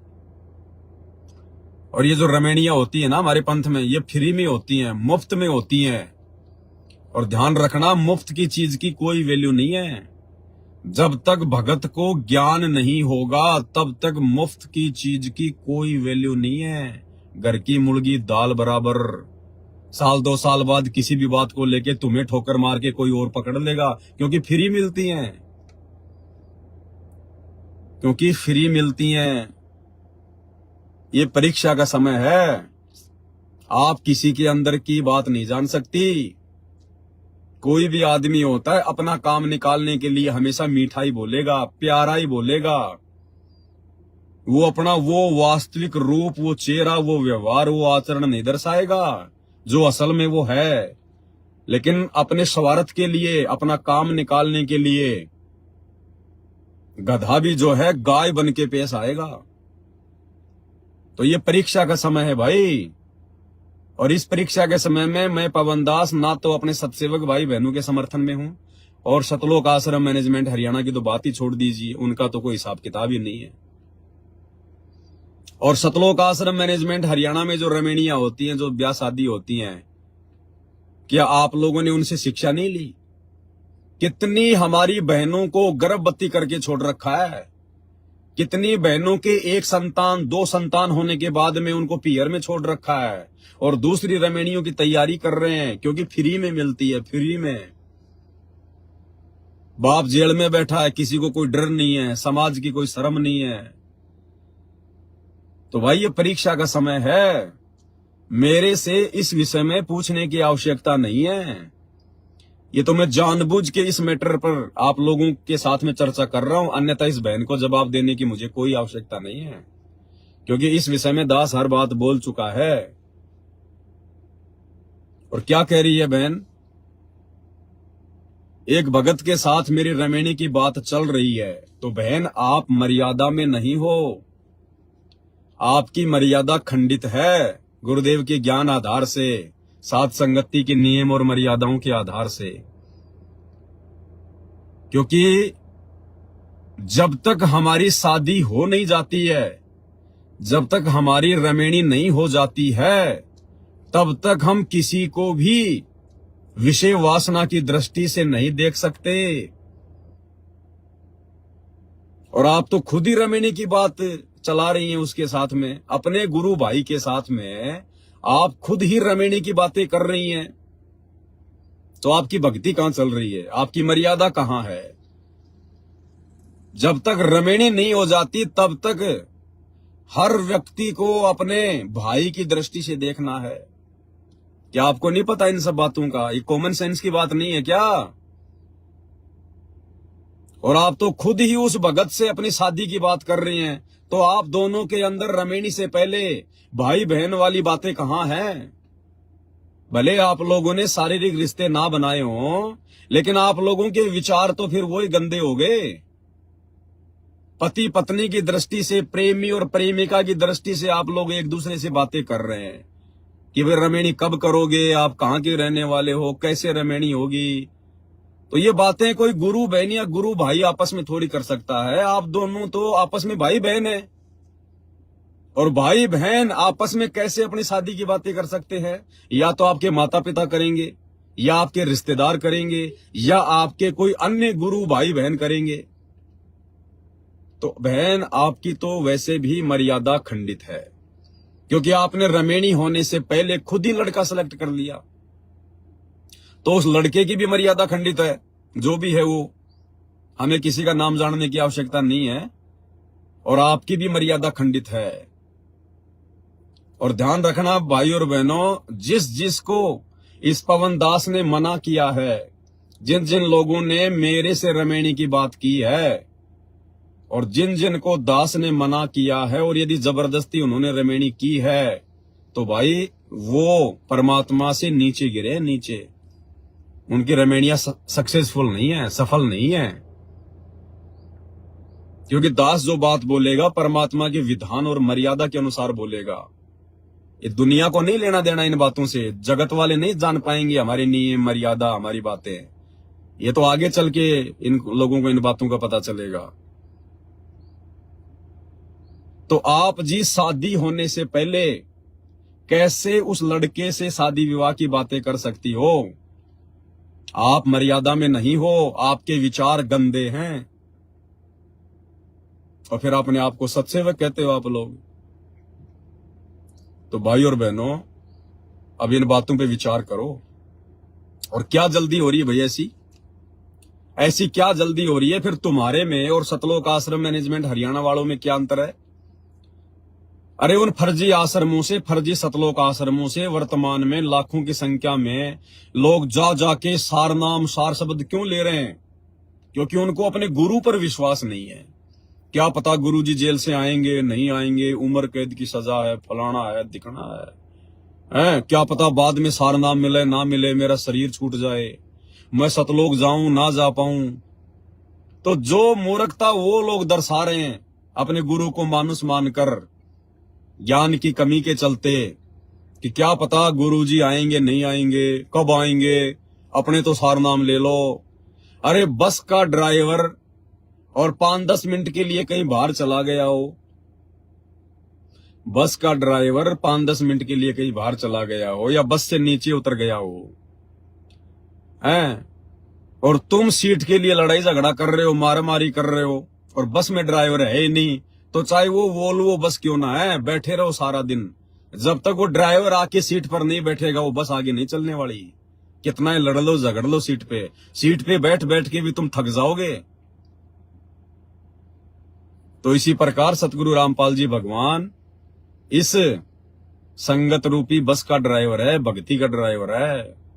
और ड्राइवर के बिना भाई तुम कितना सार नाम ले लो, कितने सार शब्द ले लो, कितने सतलोक की टिकट लेके बैठ जाओ उस बस में, जब तक वो ड्राइवर नहीं आ लेगा ना, वो बस एक कदम भी आगे नहीं बढ़ने वाली है। तो बहन जी, जो गलतियां वो लोग कर रहे हैं वही गलतियां आप लोग कर रहे हो। अरे कितना समय बचा है गुरुदेव भगवान के बाहर आने में? 2028 तो मालिक ने नियुक्त कर रखा युग परिवर्तन का समय। अरे 3-4 साल की तो बात है। तो क्या विश्वास नहीं अपने गुरुजी पर? 3-4 साल में क्या तुम बूढ़ी हो जाओगी या वो भगत बूढ़ा हो जाएगा? और हो जाओ तो लाख बार हो जाओ। क्या शादी करने के लिए पैदा हुए हो क्या? क्या ये बच्चे पैदा करने की मशीन बनने के लिए तुम पैदा हुई हो क्या? अरे ये झूठा सुख, ये झूठा आनंद लेते हुए तुम्हें कितने युग बीत गए? कौन से दिन गुरुजी के ज्ञान को समझोगे? अरे भक्ति तो तुम्हें आज मिली है ना, और आज से पहले तुमने क्या किया? अरे इस मानव जन्म से पहले तुम्हारे अरबों खरबों मानव जन्म हो चुके हैं। तुमने यही तो किया था, बच्चे तो पैदा किए और क्या भक्ति करी है? उन जन्मों में तुमने बच्चे तो पैदा कर करके छोड़े हैं।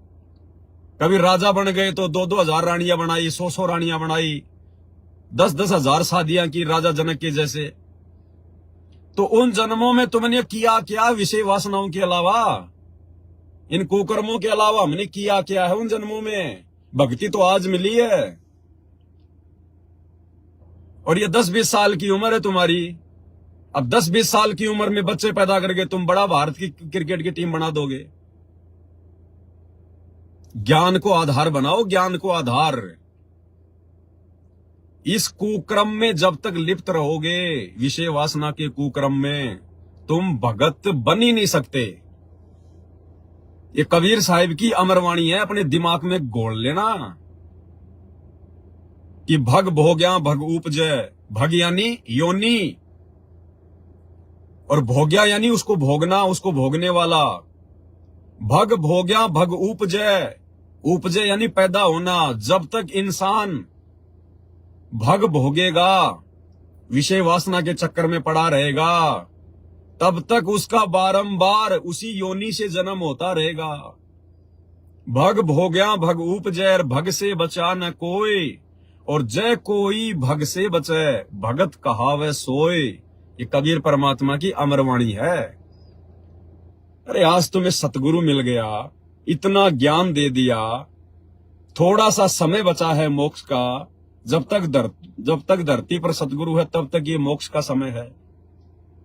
थोड़ा सा समय बचा है, और साथ संगति से जुड़ के तुम्हें इतनी सारी बातों का पता चल गया, और तुम उसी बच्चे पैदा करने के चक्कर में पड़े हुए हो अभी भी। तो तुम क्या ज्ञान को समझे भाई? कहां तुम भक्ति को समझे, कहां तुम ज्ञान को समझे? आज तुम शादी करोगे, अब ये तो है नहीं कि शादी करने के बाद में तुम लोग जो है मतलब ब्रह्मचारी बन जाओगे। 15-20 साल से पहले तुम्हारा वो पीछा नहीं छूटेगा विषय वासना से। 15-20 साल में सतगुरु सतलोक जा लेगा, फिर ले लेना यहाँ पे अंडे, फिर यहाँ बच्चे पैदा करते रहना। अगले जन्म में फिर कुत्ती बन के 12-12 करना, सूरी बन के 12-12 करना, फिर पैदा, फिर करना यहाँ पे फौज तैयार कर देना। तो थोड़ा बहुत दिमाग लगाओ, विचार करो। ये स्पेशली इसी बहन के लिए नहीं है, इस बहन का तो ये मैसेज आ गया, इसलिए इस बहन को आधार बना के सभी को मैसेज दिया जा रहा है। अरे क्या हम इसी कर्म के लिए पैदा हुए क्या? और ये कर्म नहीं करेंगे तो हमारा मनुष्य जन्म सफल नहीं होगा क्या? ये कर्म यदि करेंगे तो जरूर ये मनुष्य जन्म फैल हो सकता है, विफल हो सकता है। नहीं करेंगे तो जरूर सफल हो जाएगा। और यदि भक्ति सत्य करेंगे, सत्य भक्ति हमें मिली गई, अब यदि मर्यादा में रहेंगे और इस कुकर्म से दूर रहेंगे तो ही हम भक्ति कर पाएंगे।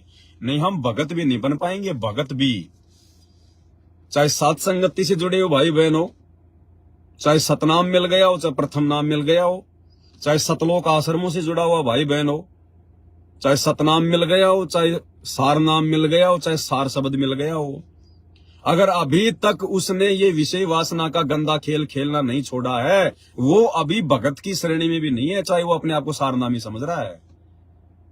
परमात्मा की वाणी है भाई, भग भोगा भग उपजय, भग से बचा न कोई, और जो कोई भग से बचे भगत कावे सोई। तो अभी तक तो भक्ति के आसपास भी नहीं है, भक्ति के आसपास भी। अरे आदरणीय गरीबदास जी महाराज जी की 4 लड़कियां थी, 4 लड़कियां, और 250 साल पहले की बात है। उन चारों लड़कियों ने गरीबदास जी से ज्ञान सुनने के बाद, उपदेश लेने के बाद में आजीवन शादी नहीं करी। आजीवन कि पिताजी हमें तो आत्मा का कल्याण करवाना है, और जबकि गरीबदास जी से किसी का कल्याण नहीं होना था, क्योंकि वो 12वां पंथ था, वो काल का पंथ था। गरीबदास जी किसी को पार करने नहीं आए थे, गरीबदास जी केवल ग्रंथ साहिब लिखने आए थे। जबकि उन आत्माओं का तो उद्धार भी नहीं हुआ, जिन्होंने अपने आत्म कल्याण के लिए और आजीवन ब्रह्मचारी रही, साध्वी रही, अपने घर पे रह के उन्होंने भक्ति करी, अपने माता पिता के घर पे रह के। कमाली 650 साल पहले परमात्मा की मुंह बोली बेटी, कभी सुना क्या आपने कि उस कमाली ने जो हमल की शादी की थी अपने आत्म कल्याण के लिए, अनमैरिड रही, और आज वो ही कबीर धरती पे है। और नालायकों, आज तो मोक्ष का टाइम है, प्राइम टाइम है, और कितना समय बचा है हमारे पास में। जब तक गुरुजी धरती पे हैं तब तक मोक्ष के द्वार हैं। गुरुजी जिस दिन धरती से चले गए, मोक्ष के द्वार बंद। फिर जो भक्ति करो, अपना भक्ति धन जोड़ो और हजारों साल तक मनुष्य जन्म प्राप्त करो, और जैसा भी सुख दुख है अपना भोगते रहो। तो भाई किस चक्कर में पड़े भगत जी हम? मैं ये नहीं कह रहा कि तुम रमेणी मत करो, वो तुम्हारी इच्छा है, करो ना करो। भक्ति में अगर रमेणी करोगे तो भी दिक्कत नहीं है, और नहीं करोगे तो भी दिक्कत नहीं है, लेकिन मर्यादा और भक्ति। और भाई ये जब तक ये कुकर्म करते रहोगे तो मर्यादा टूटती रहेगी। ये व्यभिचार है, व्यभिचार। इस सतभक्ति में आने के बाद में यदि आप ये कुकर्म करते हैं तो आप जी व्यभिचार कर रहे हैं, व्यभिचार। और कितना अच्छे से गुरुदेव ने समझा दिया कि कोटि शीश तूने दे दिए यम राजा की भेंट। क्या कहते हैं गुरुदेव? करोड़ों शीश तूने दे दिए यम राजा की फेट। यम राजा यानी ये काल, फेट यानी झटके से मारना। करोड़ों सिर हमने मनुष्य जन्म प्राप्त करके और बिना भक्ति के इस काल के षड्यंत्र में फंस के बर्बाद कर दिए। करोड़ों। और क्या मिला हमें? क्या मिला? करोड़ों शीश दे दिया हमने काल को। काल की भक्ति करते करते, इन देवी देवताओं की भक्ति करते करते, क्योंकि हर मनुष्य जन्म में कोई न कोई तो भक्ति आदमी करता ही है, जैसी भी है। तो करोड़ों बाल इस काल की भक्ति करके और समर्पित होके हमने अपना जीवन जो है वो दान कर दिया इसको। जैसे आज आप देखोगे बड़े बड़े शंकराचार्य ये आजीवन ब्रह्मचारी रहते हैं, जबकि 2 कोड़ी की भक्ति नहीं है उनके शंकराचार्यों की, 2 कोड़ी की। और बड़े बड़े मंदिरों के पुजारी हैं, वो भी बेचारे ये सोचकर कि हमें तो मोक्ष प्राप्त करना है, वो ब्रह्मचारी रहते हैं। ये नागा साधु वगैरह ये सब ये ब्रह्मचारी रहते हैं, और इनको मिलेगा क्या? कुछ नहीं मिलेगा इनको। तो गुरुदेव कहते हैं तूने अज्ञानता में करोड़ों सिर, ये करोड़ों मानव जन्म तूने काल की भक्ति पे बर्बाद कर दिए मोक्ष के लिए। कोटि शीश तूने दे दिए यम राजा की फेंट। फेंट यानी झटके से मारता है ये। कहीं आपस में लड़ाई झगड़ा करवा देगा, कहीं बॉर्डर पे कोई दुश्मन सिर काट देगा, बहुत सारी वजह से। और एक सिर दे के देख ले सतगुरु अपने की भेंट। और गुरुदेव कह रहे हैं एक सिर यानी एक मनुष्य जन्म केवल तू अपने सतगुरु को समर्पित कर और देख सतगुरु तुझे उसके प्रतिफल में क्या देता है। लेकिन प्रेम से भेंट करना है, समर्पित होना है अपने आत्म कल्याण के लिए। कहते हैं एक सिर दे के देख ले, एक मनुष्य जन्म समर्पित हो जा अपने गुरुजी के चरणों में। करोड़ों बार तो समर्पित हो गए, तूने काल के जाल में जाके देख लिया, तेरे को कुछ नहीं मिला गधे कुत्ते सुअर की योनि के अलावा।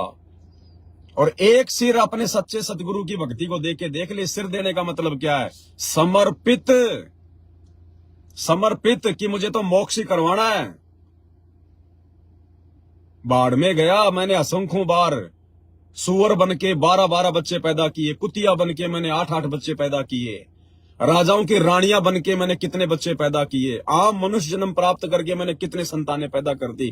क्या मिला? कहां है आज वो बच्चे भी कहीं गधे कुत्ते सुअर बन के घूम रहे हैं। और ये 10-20 साल की उम्र है, और 10-20 साल की उम्र में तुम कौन सा भाई वो वर्ल्ड रिकॉर्ड बना लोगे तुम शादी करके? तो भाई और बहनों, दास की प्रार्थना है, विनती है, ये मौका हाथ से अगर निकल गया ना, फिर शादियां करेंगे, फिर अगले जन्मों में और क्या करेंगे, फिर मनुष्य जन्म प्राप्त करेंगे, फिर ये भक्ति तो मिलनी नहीं है, ये सतगुरु तो सतलोक चला जाएगा, फिर हमें मनुष्य जन्म मिलेंगे और हजारों मनुष्य जन्म मिलेंगे इस भक्ति के प्रतिफल में। और वो हजारों मनुष्य जन्म प्राप्त करके फिर हम कौन सा किला तोड़ेंगे, ये शादियां करके बच्चे तो पैदा करेंगे।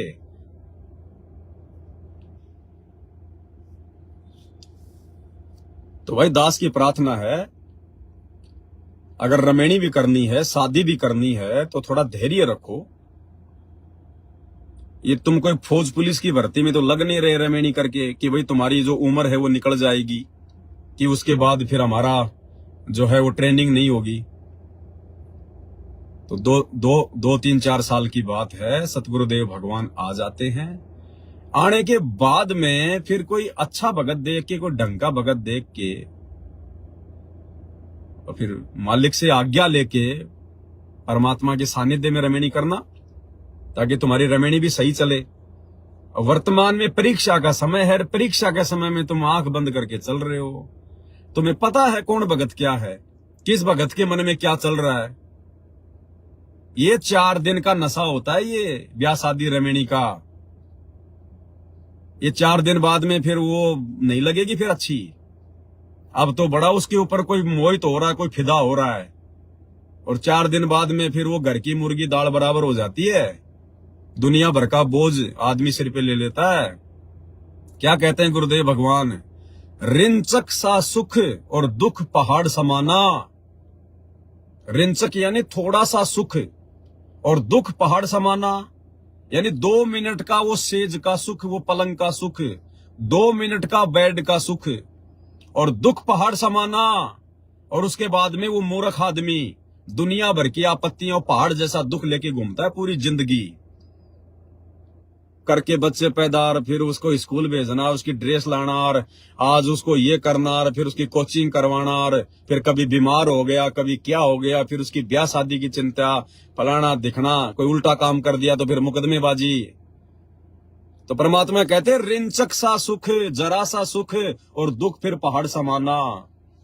ये तो बूर के लाडू बताए परमात्मा ने, बूर के लाडू खाओ तो भी पछताओ और ना खाओ तो भी पछताओ। लेकिन आप और हमें तो ज्ञान दे दिया परमात्मा ने, जड़ बता दी। तो भाई देखो, मैं रमेणी वगैरह के लिए मना नहीं करता, लेकिन जो बातें हैं जो भक्ति मार्ग के अनुसार, जो बातें भक्ति मार्ग में बाधक हैं, और ये जो समय चल रहा है वर्तमान में, ये कितना इंपॉर्टेंट समय है, इसकी महत्वता कितनी है, भाई दास को बताना जरूरी है। और कोई मूर्ख ये सोचे कि हम ब्याह शादी नहीं करेंगे तो फिर बुढ़ापे में फिर हमें कौन संभालेगा, हमारे बच्चे तो होंगे नहीं। तो भाई ये अगर इतना भी अगर कोई सोच रहा है ना कि बुढ़ापे में फिर क्या होगा, मेरा अकेले का क्या होगा, तो वो फिर मूर्ख आदमी है, उसको ना तो अपने गुरु का ज्ञान समझ में आया, ना उसको भक्ति समझ में आ गई। अरे आने वाला समय तो ऐसा समय आ रहा है, भगत लोग, अगर ऐसा कोई भगत भाई अगर दिखाई दे गए ना, संगत में दिखाई दे गया, उसको हाथ जोड़ के अपने घर पे लेके आएंगे कि भगत जी घर पे चलो, सेवा का मौका दो, भगत जी घर पे चलो, सेवा का मौका दो, हम आपको कहीं नहीं जाने देंगे, अब अपने माता पिता की तरह आपकी सेवा करेंगे। क्योंकि समय क्या आ रहा आगे, सतयुग, सतयुग। जैसे वो इंद्रमती रानी और साधु महात्माओं को ढूंढने के लिए भूखी बैठी थी, ऐसे ही भगत भाई बहन आने वाले समय में अगर कोई ऐसा है भगत होगा, अगर ऐसा कोई भाई बहन, कोई माता संगत में होंगी जिनके बेटा बेटी नहीं होंगे, बुढ़ापे में जिनकी सेवा करने वाला कोई नहीं होगा, उनको ढूंढ ढूंढ के लाके अपने घर पर अपने माता पिता से भी 100 गुना अच्छी सेवा करेंगे। इस भक्ति से इतनी दया, धर्म, इंसानियत, मानवता हमारे हृदय में सतगुरु रामपाल जी भगवान जो है बल्कि भर रहे हैं। वरना सतयुग जैसा माहौल क्या आएगा। सतयुग में अपना पराया नहीं होता कोई, अपने जैसा दुख लोगों को दूसरे का दुख लगता है, उसको कहते हैं सतयुग। कोई भेदभाव नहीं, कोई अमीरी गरीबी नहीं, कोई जाति पाति नहीं, कोई धर्म की बातें नहीं। जीव हमारी जाति है, मानव धर्म हमारा, हिंदू मुस्लिम सिख ईसाई धर्म नहीं कोई न्यारा। तो इस सतगुरु रामपाल जी की भक्ति में वो पावर है, इस भक्ति की शक्ति से सतयुग आएगा, ऐसा आचार विचार व्यवहार हो जाएगा लोगों का। तो आपको बुढ़ापे में परमात्मा, और गुरुदेव ने सत्संगों में क्या बताया, ऐसे ऐसे उदाहरण दिए हैं गुरुदेव ने। जो भगवान की भक्ति करता है ना, तो भगवान भी नौकर का रूप बना के उसकी सेवा करने चला जाता है। ये तो असंख्य अनंत कोटि कलाओं का स्वामी है, चाहे जितने रूप बना ले भगवान। वो एक भगत था, उसको दस्त हो गए थे, उसकी सेवा के लिए एक नौकर रहा करता था। अब एक दिन उसकी तबीयत खराब हो गई, उसको लग गए दस्त, उस भगत को जो भगवान की भक्ति करता था, बूढ़ा हो रहा था। और उधर से नौकर की मां मर गई, तो उसने कहा कि महाराज जी मेरी मां मर गई, जाना जरूरी है। अब उसने भगत ने भी नहीं रोका कि भाई बहुत दिन हो गए लड़के को, और मैंने 20 दिन इसको जान दे, देखी जाएगी मेरे भाग में जैसा है, दुख सुख पाके अपना काम करूंगा। वो नौकर चला गया अपने गांव, और आधी घंटे बाद में उस नौकर का रूप बना के भगवान आ गया। और 1 महीने तक जब तक वो नौकर नहीं आया, भगवान ने नौकर बन के उसकी टट्टी पेशाब उठाई, उसका खाना बनाया, उसके कपड़े धोए, और कई बार वो धमका भी दिया करता था, अरे तू ढंग से काम नहीं करता। डांट खा खा के भगवान ने अपने भगत की जो है मतलब लैट्रिन उठाई। तो यही तो भगवान है वर्तमान में, वो सतगुरु रामपाल जी भगवान, जिसने ये सारे उदाहरण पेश किए। तो क्या नहीं करेगा परमात्मा। अरे दास किसको कहते हैं, सपने में बरड़ाई के जय कोई कहिए राम, वाके पक्की पावड़ी मेरे तन का चाम। इतना प्यार करता है भगवान अपने भगत से, लेकिन हम अभी तक भगवान की परिभाषा से अपरिचित है। हम अभी भगवान की परिभाषा से अपरिचित है।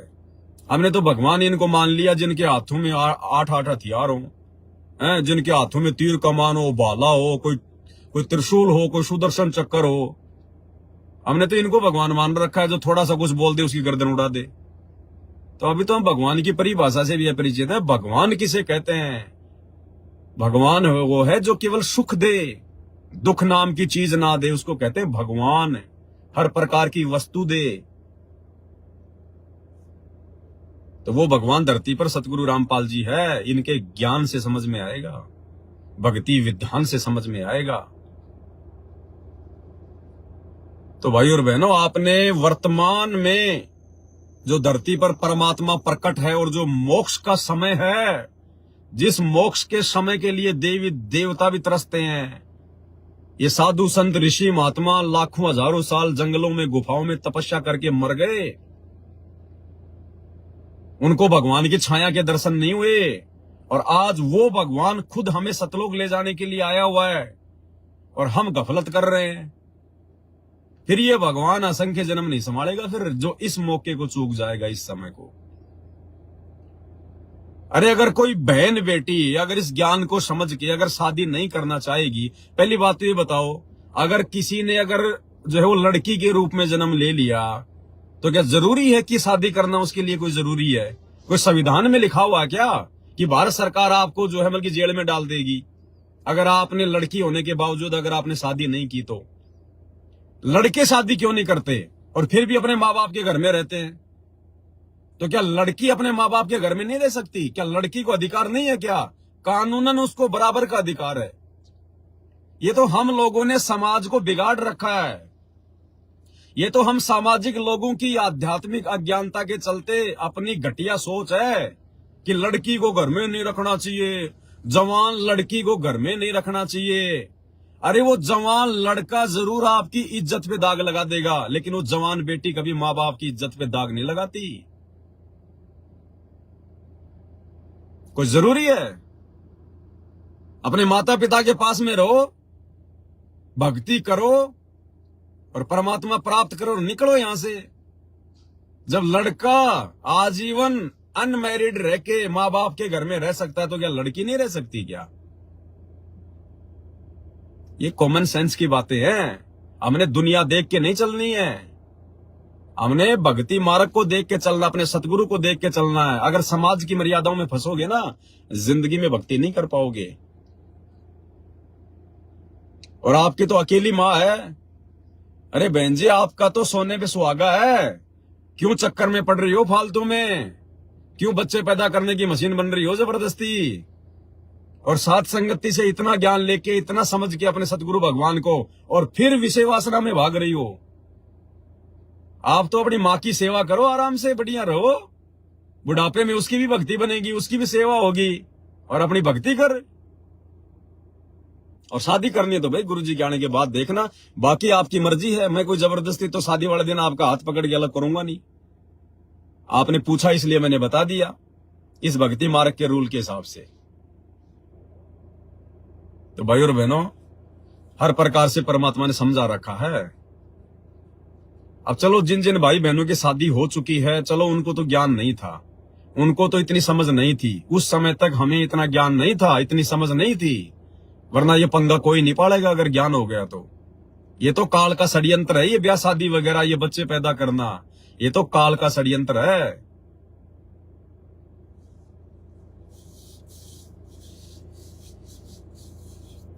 अरे इंजड़े भी तो इंसान है, वो कौन सी शादियां करते हैं? अरे वो कौन सी शादी करते हैं बताओ? क्या उनका बुढ़ापा नहीं कटता? उनके समाज के लोग उनकी बढ़िया सेवा करते हैं। जिनके बेटा बेटी है ना, उनसे अच्छी सेवा उन हिंजड़ों की होती है, उन किन्नरों की। उनके ग्रुप के लोग बुढ़ापे में उसकी सेवा करते हैं बैठे बैठे। हमें तो भगवान मिल गया। ठीक है, जिसको सतगुरु रामपाल जी की भक्ति प्राप्त नहीं है, जिसको ये अनमोल ज्ञान प्राप्त नहीं है, वो चाहे 20-20 शादियां करो, उसको तो ज्ञान नहीं है। अरे तुम्हें तो सब कुछ पता चल गया, भगवान धरती पर क्यों आया हुआ है, आप और हमें मनुष्य जन्म क्यों मिला है, हमारा मकसद क्या, हमारा टारगेट क्या है, और कितने समय की बात है ये। तुम्हें तो और भी हकीकत का पता चल गया कि जब तक सतगुरु रामपाल जी भगवान धरती पर हैं संत रूप में, तब तक ही मोक्ष प्राप्त होगा। उसके बाद में भक्ति चलेगी, इनका मार्ग चलेगा हजारों साल, लेकिन मोक्ष नहीं मिलेगा।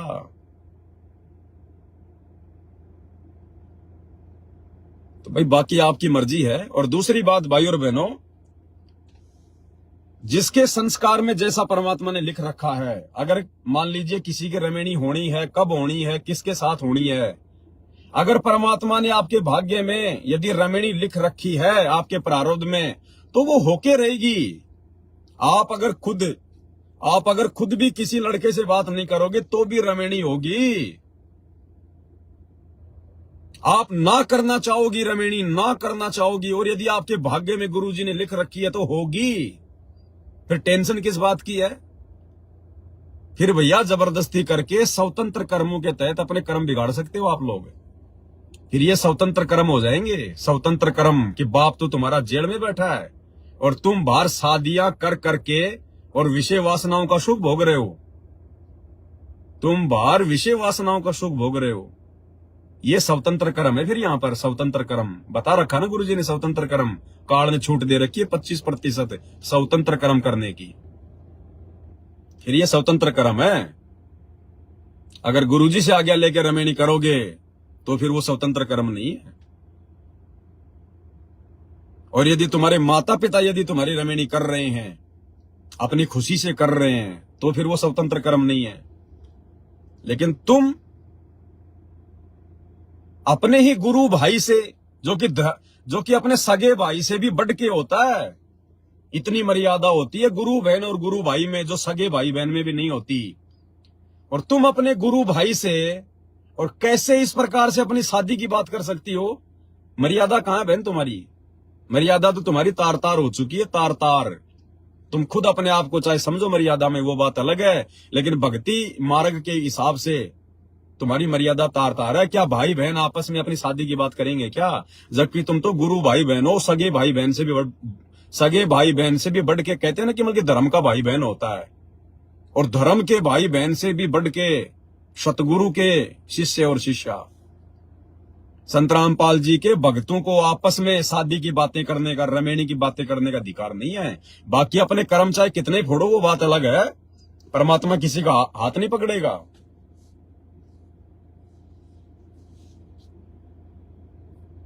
तो ये आपकी अपनी मौज है, आपकी अपनी मर्जी है।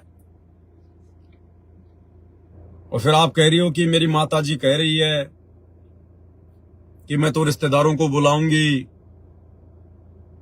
और आपने उनको फिर अपनी तरफ से ये कह के कि साधारण खाना खिलाओगी तो बुला सकती हो। क्यों बुला रही हो बारात? अरे क्यों बुलाई जा रही हो बारात भाई? अगर साधारण खाना खिलाओगी तो क्या सभी रिश्तेदारों को बुला लोगे क्या? ड्रामा कर रहे हो, रमेणी कर रहे हो? क्या कहा सतगुरु ने? अगर रमेणी करनी है, 2-4 आदमी इधर से 2-4 आदमी उधर से, इन आश्रम वालों की तरह संगत को इकट्ठा करके इन आश्रमों में ये ड्रामेबाजी करने की आवश्यकता नहीं होती। और रमेणी नहीं, फिर रामायण हो जाती है, रामायण।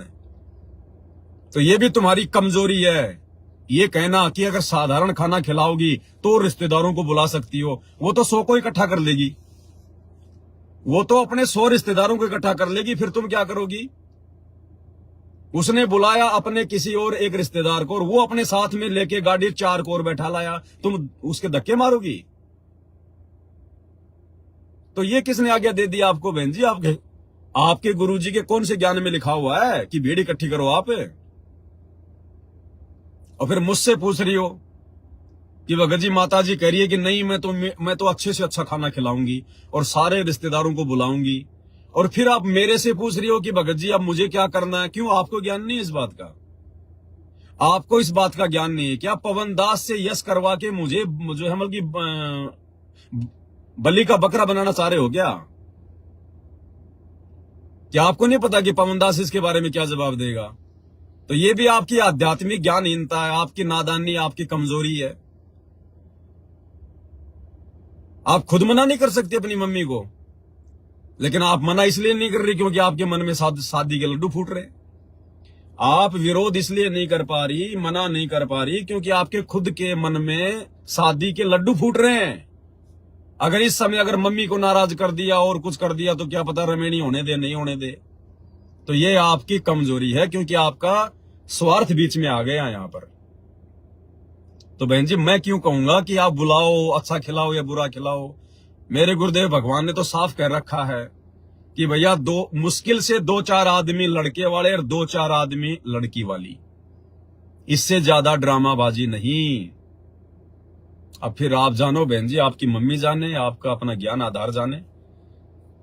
मेरे आपसे देखो, मैं तो आपको जानता भी नहीं बहन जी, खाली आपका मैसेज आया मेरे पास तो उसी आधार से मैंने आपको जवाब दिया है। और ना मेरा किसी से कोई राग द्वेष ईर्ष्या होती है।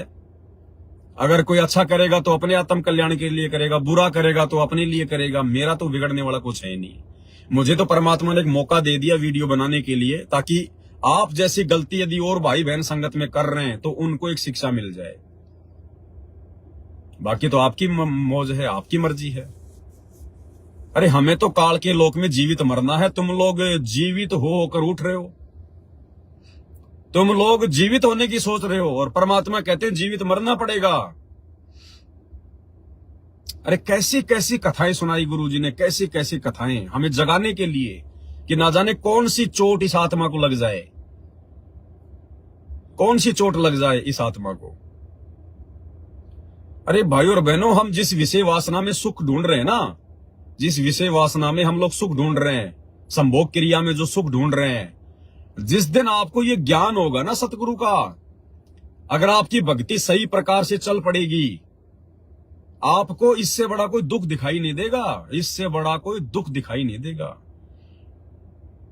और आप जी यदि पहले ये कुकर्म यदि आप जी शादी करके कर चुके हैं और वर्तमान में छोड़ चुके हैं, तो आपको जब वो कुकर्म याद आएंगे ना, तो आपको अंदर से नफरत होने लगेगी कि हम क्या किया करते थे, हम नीचों को इतनी भी समझ नहीं थी। ये तो सबसे घटिया कर्म है, काल के जाल में फांसने का सबसे घटिया। अब तुम क्या भक्ति करोगे?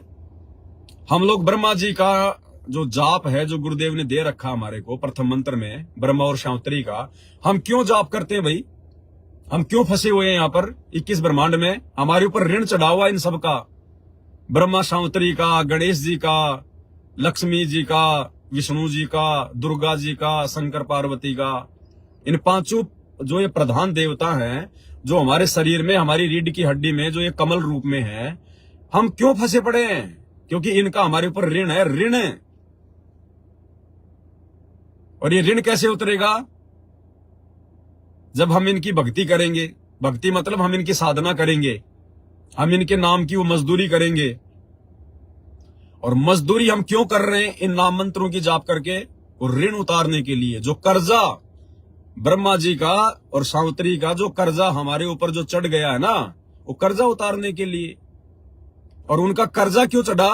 विषय वासना के चक्कर में पड़ के, विषय वासना के चक्कर में पड़ के ब्रह्मा सावित्री का ऋण हमारे ऊपर चढ़ गया। क्योंकि ये रजोगुण के स्वामी हैं। और एक तरफ तो तुम संत रामपाल जी से भक्ति लेके ब्रह्मा सावित्री का जाप कर रहे हो ऋण उतारने के लिए, और दूसरी तरफ तुम विषय वासना में पड़ के उसका ऋण और चढ़ा रहे हो। तो तुम्हारा कर्जा कभी जिंदगी में उतरेगा क्या? अरे भक्ति तो तुम करोगे थोड़ी, इतनी तुम्हारे पास भक्ति हो नहीं पाएगी, और ऋण चढ़ाओगे तुम ज्यादा।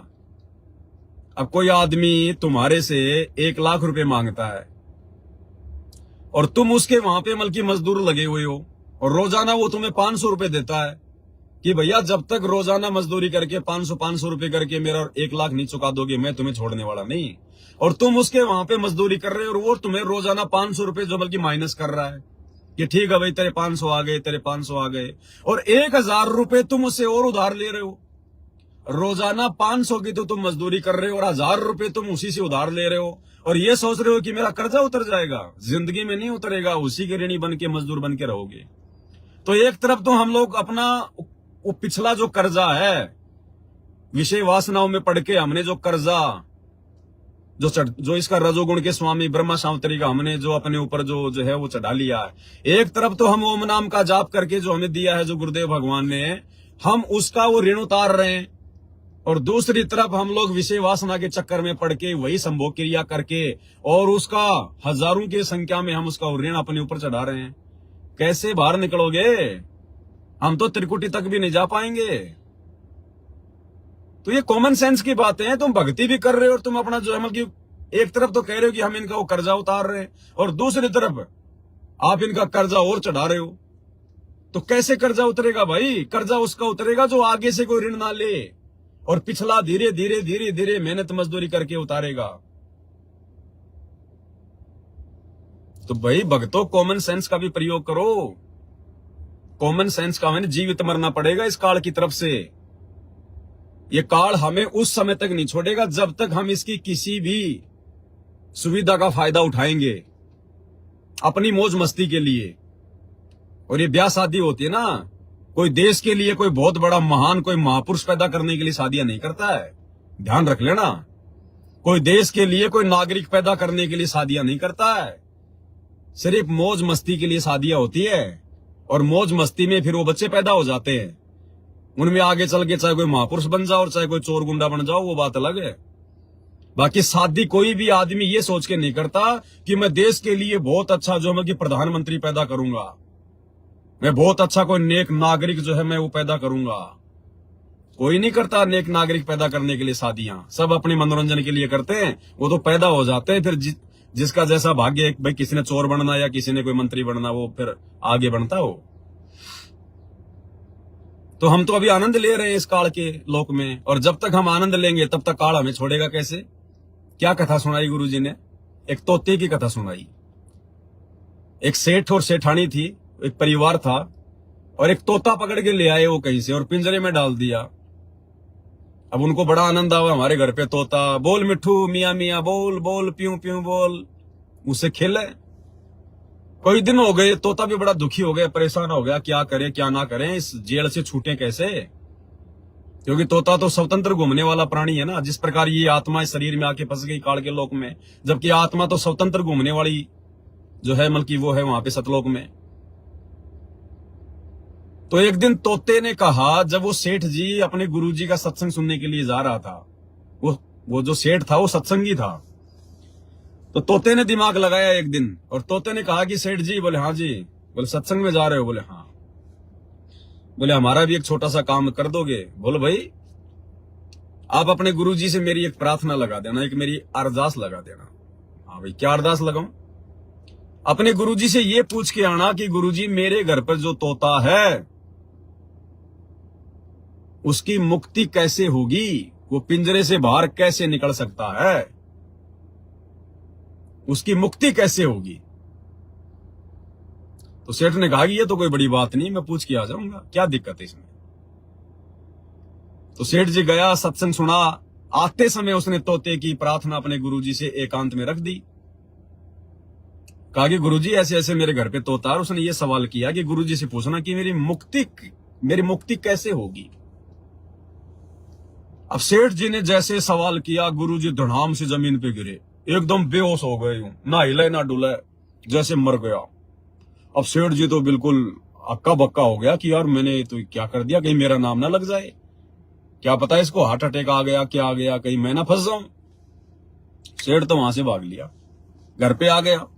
आते तोते ने पूछा कि सेठ जी मेरी प्रार्थना करी गुरु जी से। सेठ ने कहा, रे नालायक, क्या है की प्रार्थना, मेरे को मरवा देता तू, तेरी प्रार्थना के चक्कर में तो मेरे को जेल हो जाती। बोला क्या हुआ? बोला जैसे ही मैंने तेरी अरदास की कि गुरुजी मेरे घर पर एक तोता है, उसने अरदास लगाई है कि गुरुजी से पूछना कि मेरी मुक्ति कैसे होगी, मैं कैसे इस पिंजरे से बाहर निकल पाऊंगा। और नालायक गुरुजी तो बेहोश होके गिर गए। मैंने हिलाया डुलाया, कोई रिएक्शन ही नहीं दिया, मैं तो छोड़ के भाग के आ गया। तोता समझ गया, शब्द सैन सतगुरु की पहचान है पावे अटल सुहागरे। सेठ तो मूर्ख था, नहीं समझा, सत्संगी था फिर भी नहीं समझा, वो तोता समझ गया। रात को सो गए सारे परिवार वाले, सुबह उठे तो सेठ ने देखा, रे तोते को क्या हो गया, बिल्कुल गर्दन टूटी हुई, सारा सब कुछ यूं। सेठ ने यूं हिलाया पिंजरा तो यूं यूं हो गया, पिंजरा अगर यूं हिलाया तो यूं हो गया। अब सेठ ने सोचा, रे ये तो मर गया, और भाई ये तो जानवरों में जो है मतलब बीमारी भी आ रही है, और कहीं कोई बैक्टीरिया ना आ जाए, कहीं हम और ना बीमार हो जाएं। उसको मरा हुआ जान के सेठ ने तुरंत पिंजरा खोल दिया, और जैसे ही पिंजरा खोला तुरंत तोता उड़ के और आजाद हो गया तुरंत, क्योंकि वो संकेत समझ गया गुरु का। उस गुरु ने ये संदेशा दिया था कि बेटा अगर पिंजरे से मुक्त होना है तो जीवित मरना पड़ेगा, जैसे मैंने जीवित मर के इस सेठ को दिखाया। बेटा जीवित मरना पड़ेगा, और जब तक जीवित नहीं मरेंगे तब तक ये सेठ तुम्हें घर से बाहर नहीं निकालेगा। वो सेठ समझो काल, और तोता समझो आत्मा, और ये पिंजरा समझो 21 ब्रह्मांड। तो सेठ ने सोचा ये तो मर गया, मेरे किसी काम का ही नहीं, अब मैं इसके साथ में थोड़ा बहुत टाइम पास किया करता था, मनोरंजन किया करता था, मेरा मन बहलाया करता था, अब ये तोता तो किसी काम का नहीं, और कहीं कोई जो है इन्फेक्शन ना हो जाए। तुरंत उसको पिंजरा खोल दिया, तुरंत तोता उड़ गया। तो भाई जब तक हम इस काल का मनोरंजन करते रहेंगे, शादियां करके, विषय वासना के चक्कर में पड़ के, बच्चे पैदा करके, तब तक ये काल हमें कैसे छोड़ेगा? ये हमसे खेलता रहेगा, हम तो इसके लिए खिलौने हैं। तब तक ये काल हमसे खेलता रहेगा, हमें नहीं छोड़ेगा, पिंजरा नहीं खोलेगा। और जब तक हम पूरी तरह से काल के लिए नहीं मर जाएंगे कि हम तेरे किसी काम के नहीं, अब हम तेरी किसी भी ऐसी सुविधा का फायदा नहीं उठा रहे। हमें जो भी सुविधा देगा हमारा सतगुरु देगा, और सुविधा हम सतलोक में लेंगे। अगर आनंद भी लेंगे तो सतलोक में लेंगे। गुरुजी ने बता दिया कि बेटा यहां तो आनंद नाम की चीज नहीं है, ये आनंद भी जो तुम यहां पर विषय वासना में ढूंढ रहे हो, इससे भी अरबों खरबों गुणा उत्तम आनंद सतलोक में है। वहां पे जो तुम्हारी जो घरवाली होगी, जो हंसनी होगी, जो भगतमती होगी, वहां पे ये गंदा काम नहीं होता, वहां तो नूरी शरीर है। लेकिन एक दूसरे को देख देख के इतना आनंद आता है। गुरुजी कहते हैं यहाँ के संभोग क्रिया में भी वो आनंद नहीं है। यहाँ की संभोग क्रिया से अरबों खरबों गुणा आनंद, वहां तुम एक दूसरे के ऊपर मोहित होकर, मन मोहित होकर तुम आनंद प्राप्त करोगे। उस सुख का यहां वर्णन ही नहीं किया जा सकता। तो सोचो सतलोक में क्या सुख होगा। और हम यहां का सुख नहीं छोड़ रहे, ये गंदा सुख, झूठा सुख, 2 मिनट का सुख, उसके बाद में शकल से भी अच्छे नहीं लगते आपस में, और हम इसी सुख में घुसे हुए हैं। और काहे का सुख है ये, उसके बाद में दुख ही दुख है। फिर वो तोता तोती पैदा हो जाएंगे, फिर कभी उनके कपड़े, कभी उनकी लेटरिन साफ करना, कभी गोद में टट्टी करेगा, कभी कहां करेगा, हैं? फिर भरते रहना उनकी स्कूल की फीस। तो ये बाकी दुनिया जो भक्ति नहीं कर रही है ना, ये पैदा कर करके करेगी अपना काम है। अरे आप और हमें ज्ञान हो गए तो हमें तो निकलना है यहां से। अब भी बच्चे पैदा करने में लगे रहोगे क्या? ये बाकी दुनिया जो भक्ति नहीं करेगी आने वाले समय में, जिसको ज्ञान नहीं होगा, वो करती रहेगी बच्चे पैदा। हमने तो सतलोक में बनाना अपना परिवार, सतलोक में बेटा बेटी तैयार करने जाके, और तुम यहीं पे घर बसाने की जो है वो कर रहे हो तैयारी। तो भाई और बहनों, जब तक उस तोते की तरह जीवित नहीं मरेंगे तब तक वो सेठ रूपी निरंजन, वो सेठ रूपी काल इस पिंजरे से बाहर नहीं निकालेगा। अब देखो हर प्रकार से गुरुजी ने समझाया हुआ है भाई और बहनों। दास तो केवल हल्का हल्का रिपीट कर रहा है, बाकी देखो भाई भगत की अपनी मौज, अपनी मर्जी। बाकी जो अपने सतगुरु पर पूरी तरह से आश्रित हो जाएगा और आश्रित होकर मर्यादित होकर भक्ति करेगा। आश्रित होने से भी काम नहीं चलता, अकेले आश्रित तो होना ही होना पड़ेगा, साथ में मर्यादित भी होना पड़ेगा। तब सतगुरु अपने पलकों पे रखेगा, अपनी पलकों पर। और भले आपकी शादी हो ना हो, बेटा बेटी हो ना हो, चलो जिन्होंने शादी कर ली और जिनके बेटा बेटी नहीं हो रहे, फिर वो क्या करेंगे बुढ़ापे में? अगर बुढ़ापे की चिंता को लेके शादी कर रहे हो कि बाल बच्चे बुढ़ापे में सेवा करेंगे, तो जिन भाई बहनों की शादियां हो चुकी हैं और जिनके आज तक कोई संतान नहीं हो रही, फिर उनका क्या होगा बुढ़ापे में? उनकी सेवा कौन करेगा फिर? सतगुरु करेगा सेवा, सतगुरु करवाएगा सेवा। तो ऐसे तुम्हारी होगी फिर, अगर विश्वास रखोगे तो। कहे कबीर सुनो बे साधो, मैं तो हूं विश्वास में।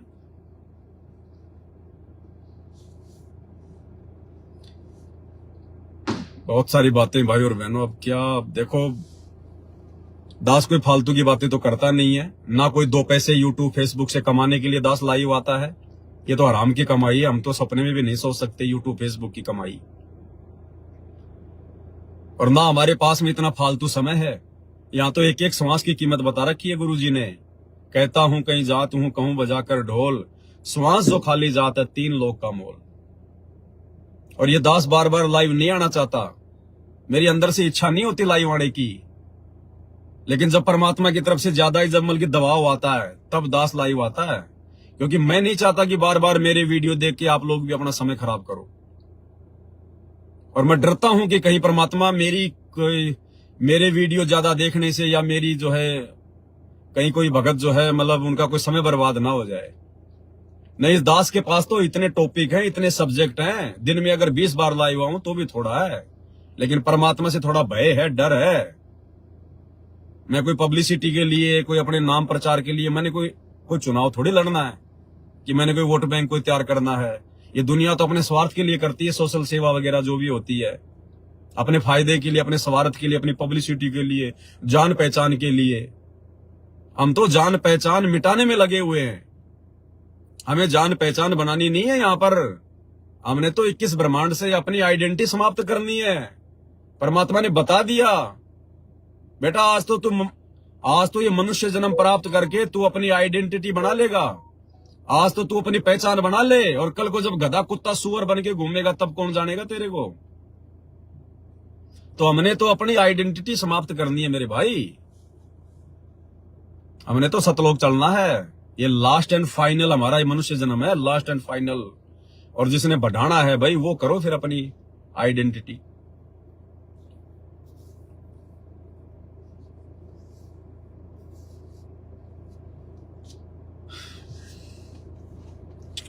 बातें तो और है, लेकिन वीडियो ज्यादा लंबा हो जाएगा, फिर दूसरे टॉपिक पे फिर लाइव आएंगे कल। बहुत सारी बातें हैं, परमात्मा ने इतने सब्जेक्ट, इतने टॉपिक दे रखे हैं भाई और बहनों। लेकिन वही है भाई, हम जगत वाले लोगों की तरह कोई फ्री नहीं है।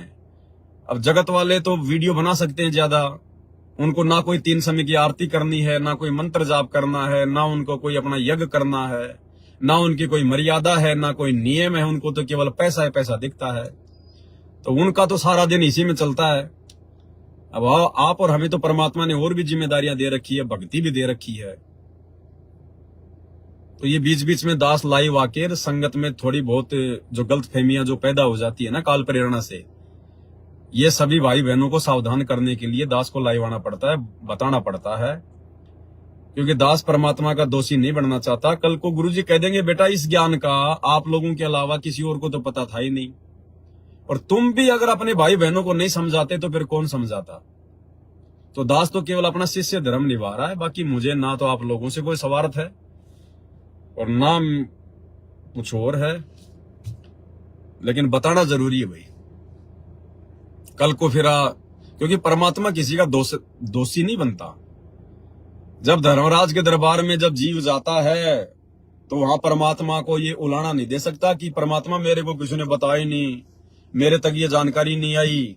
तो परमात्मा वहां पर ये वीडियो चला देगा, डिस्प्ले चला देगा, देख वो क्या चिल्ला रहा था, क्या चिल्ला रहा था। ये थोड़ी कि भगवान ही आके समझाएगा तेरे को, हर बात भगवान ही आके समझाएगा। अब एक भगत था और वो रास्ते रास्ते जा रहा था, सामने से कोई हाथी आ रहा था पागल। अब दुनिया इधर उधर भाग रही है और बोला नहीं मेरे को तो भगवान बचाएगा, मेरे को तो भगवान बचाएगा। एक आया दौड़ के, अरे बोला भगत जी साइड में हो ले, हाथी आ रहा है, पागल हो गया, कईयों को मार दिया। नहीं नहीं मेरे को तो भगवान बचाएगा, कि भगवान आएगा। अरे बोला साइड में हो ले मेरे भाई, बोला ना भगवान आएगा तब साइड में होऊंगा। इतने में हाथी आया, मारी सूंड की, दूसरे के मकान पे जाके गिरा। और बोले भगवान आप आए ही नहीं, भगवान आप आए ही नहीं। फिर आया भगवान। बोला वो जो आदमी बोल रहा था वो कौन था? अरे वो जो तेरे को कह रहा था, जो चिल्ला रहा था, वो भी तो भगवान का ही बच्चा था। तू साइड में क्यों नहीं हुआ? तो हर काम के लिए भगवान थोड़ी आएगा। भगवान किसी को निमित्त बना देता है, भगवान किसी में जो है वो प्रेरणा कर देता है। और फिर ये मनुष्य जन्म, ये बुद्धि क्यों दी है? फिर हमने कॉमन सेंस का भी तो प्रयोग करना चाहिए ना। हर काम के लिए थोड़ी भगवान आएगा। तो भगवान कह देगा बेटा देख मैंने तेरे लिए संदेशा भिजवाया था, बोल तूने सुना कि नहीं सुना? तो वहां तो सब याददाश्त आ जाती है, हाँ जी सुना था। तो फिर मेरे को क्या उलाना दे रहा है? तो भाई और बहनों परमात्मा दया करें। दोपहर की आरती का भी समय हो रहा है। तो देखो दास तो भाई जैसे जैसे परमात्मा दया करेंगे, प्रेरणा करेंगे, अपनी भक्ति भी करनी है। जो जिम्मेदारी है, जब तक हमारे गुरुदेव भगवान जेल से बाहर नहीं आ जाते तब तक जो जिम्मेदारी है वो भी निभानी है, और ये निभाते रहेंगे मालिक के आशीर्वाद से। तो आज की वीडियो में केवल इतना ही भाई और बहनों। मेरी किसी बात से अगर किसी को कोई तकलीफ, कोई दर्द, कोई पीड़ा पहुंची हो तो दास हाथ जोड़ के क्षमा प्रार्थी है। जो सत्य है वो मैंने रखा है ज्ञान आधार से, बाकी मानना ना मानना ये भाई अपने अपने बुद्धि विवेक के ऊपर है। और रही बात ब्याह शादी की, तो जहां परमात्मा ने संस्कार जोड़ रखा तो होके रहेगी, लेकिन स्वतंत्र कर्मों के तहत भाई और बहनों अपने कर्म मत बिगाड़ो। वर्तमान में ये परीक्षा का समय है, सोच समझ के डिसीजन लो। साल 2 साल में कोई मर नहीं जाओगे, कोई तुम बूढ़े नहीं हो जाओगे। और इतना ज्ञान दे दिया भगवान ने घर घर में, और उसके बावजूद भी फिर तुम काल को अपने घर में घुसा रहे हो जबरदस्ती लाके। एक तरफ तो तुमने भगवान को बैठा लिया, घर घर में बेड लगा लिए, अब तुम काल को घुसेड़ रहे हो घर में, ये विषय वासना के चक्कर में पड़ के। तो क्या भक्ति थोड़ी हो रही, फिर तो ड्रामेबाजी हो रही है, तो देखा देखी हो रही है फिर सारा काम। बाकी अपनी मर्जी है सबकी भगत जी। परमात्मा से सद्बुद्धि की भीख मांगो। वर्तमान में ये थोड़ा बहुत समय है, कुछ लेना देना नहीं है, फिर कुछ भी लेना देना नहीं है। इस स्टेज पे आकर साथ संगति से इतना जुड़कर, इतना ज्ञान लेकर भी अगर कोई गलती करेगा, फिर परमात्मा नहीं संभालेगा। फिर भाई साहब करते रहना फिर बच्चे पैदा अगले जन्मों में। बंदी छोड़ सतगुरु रामपाल जी भगवान की जय हो।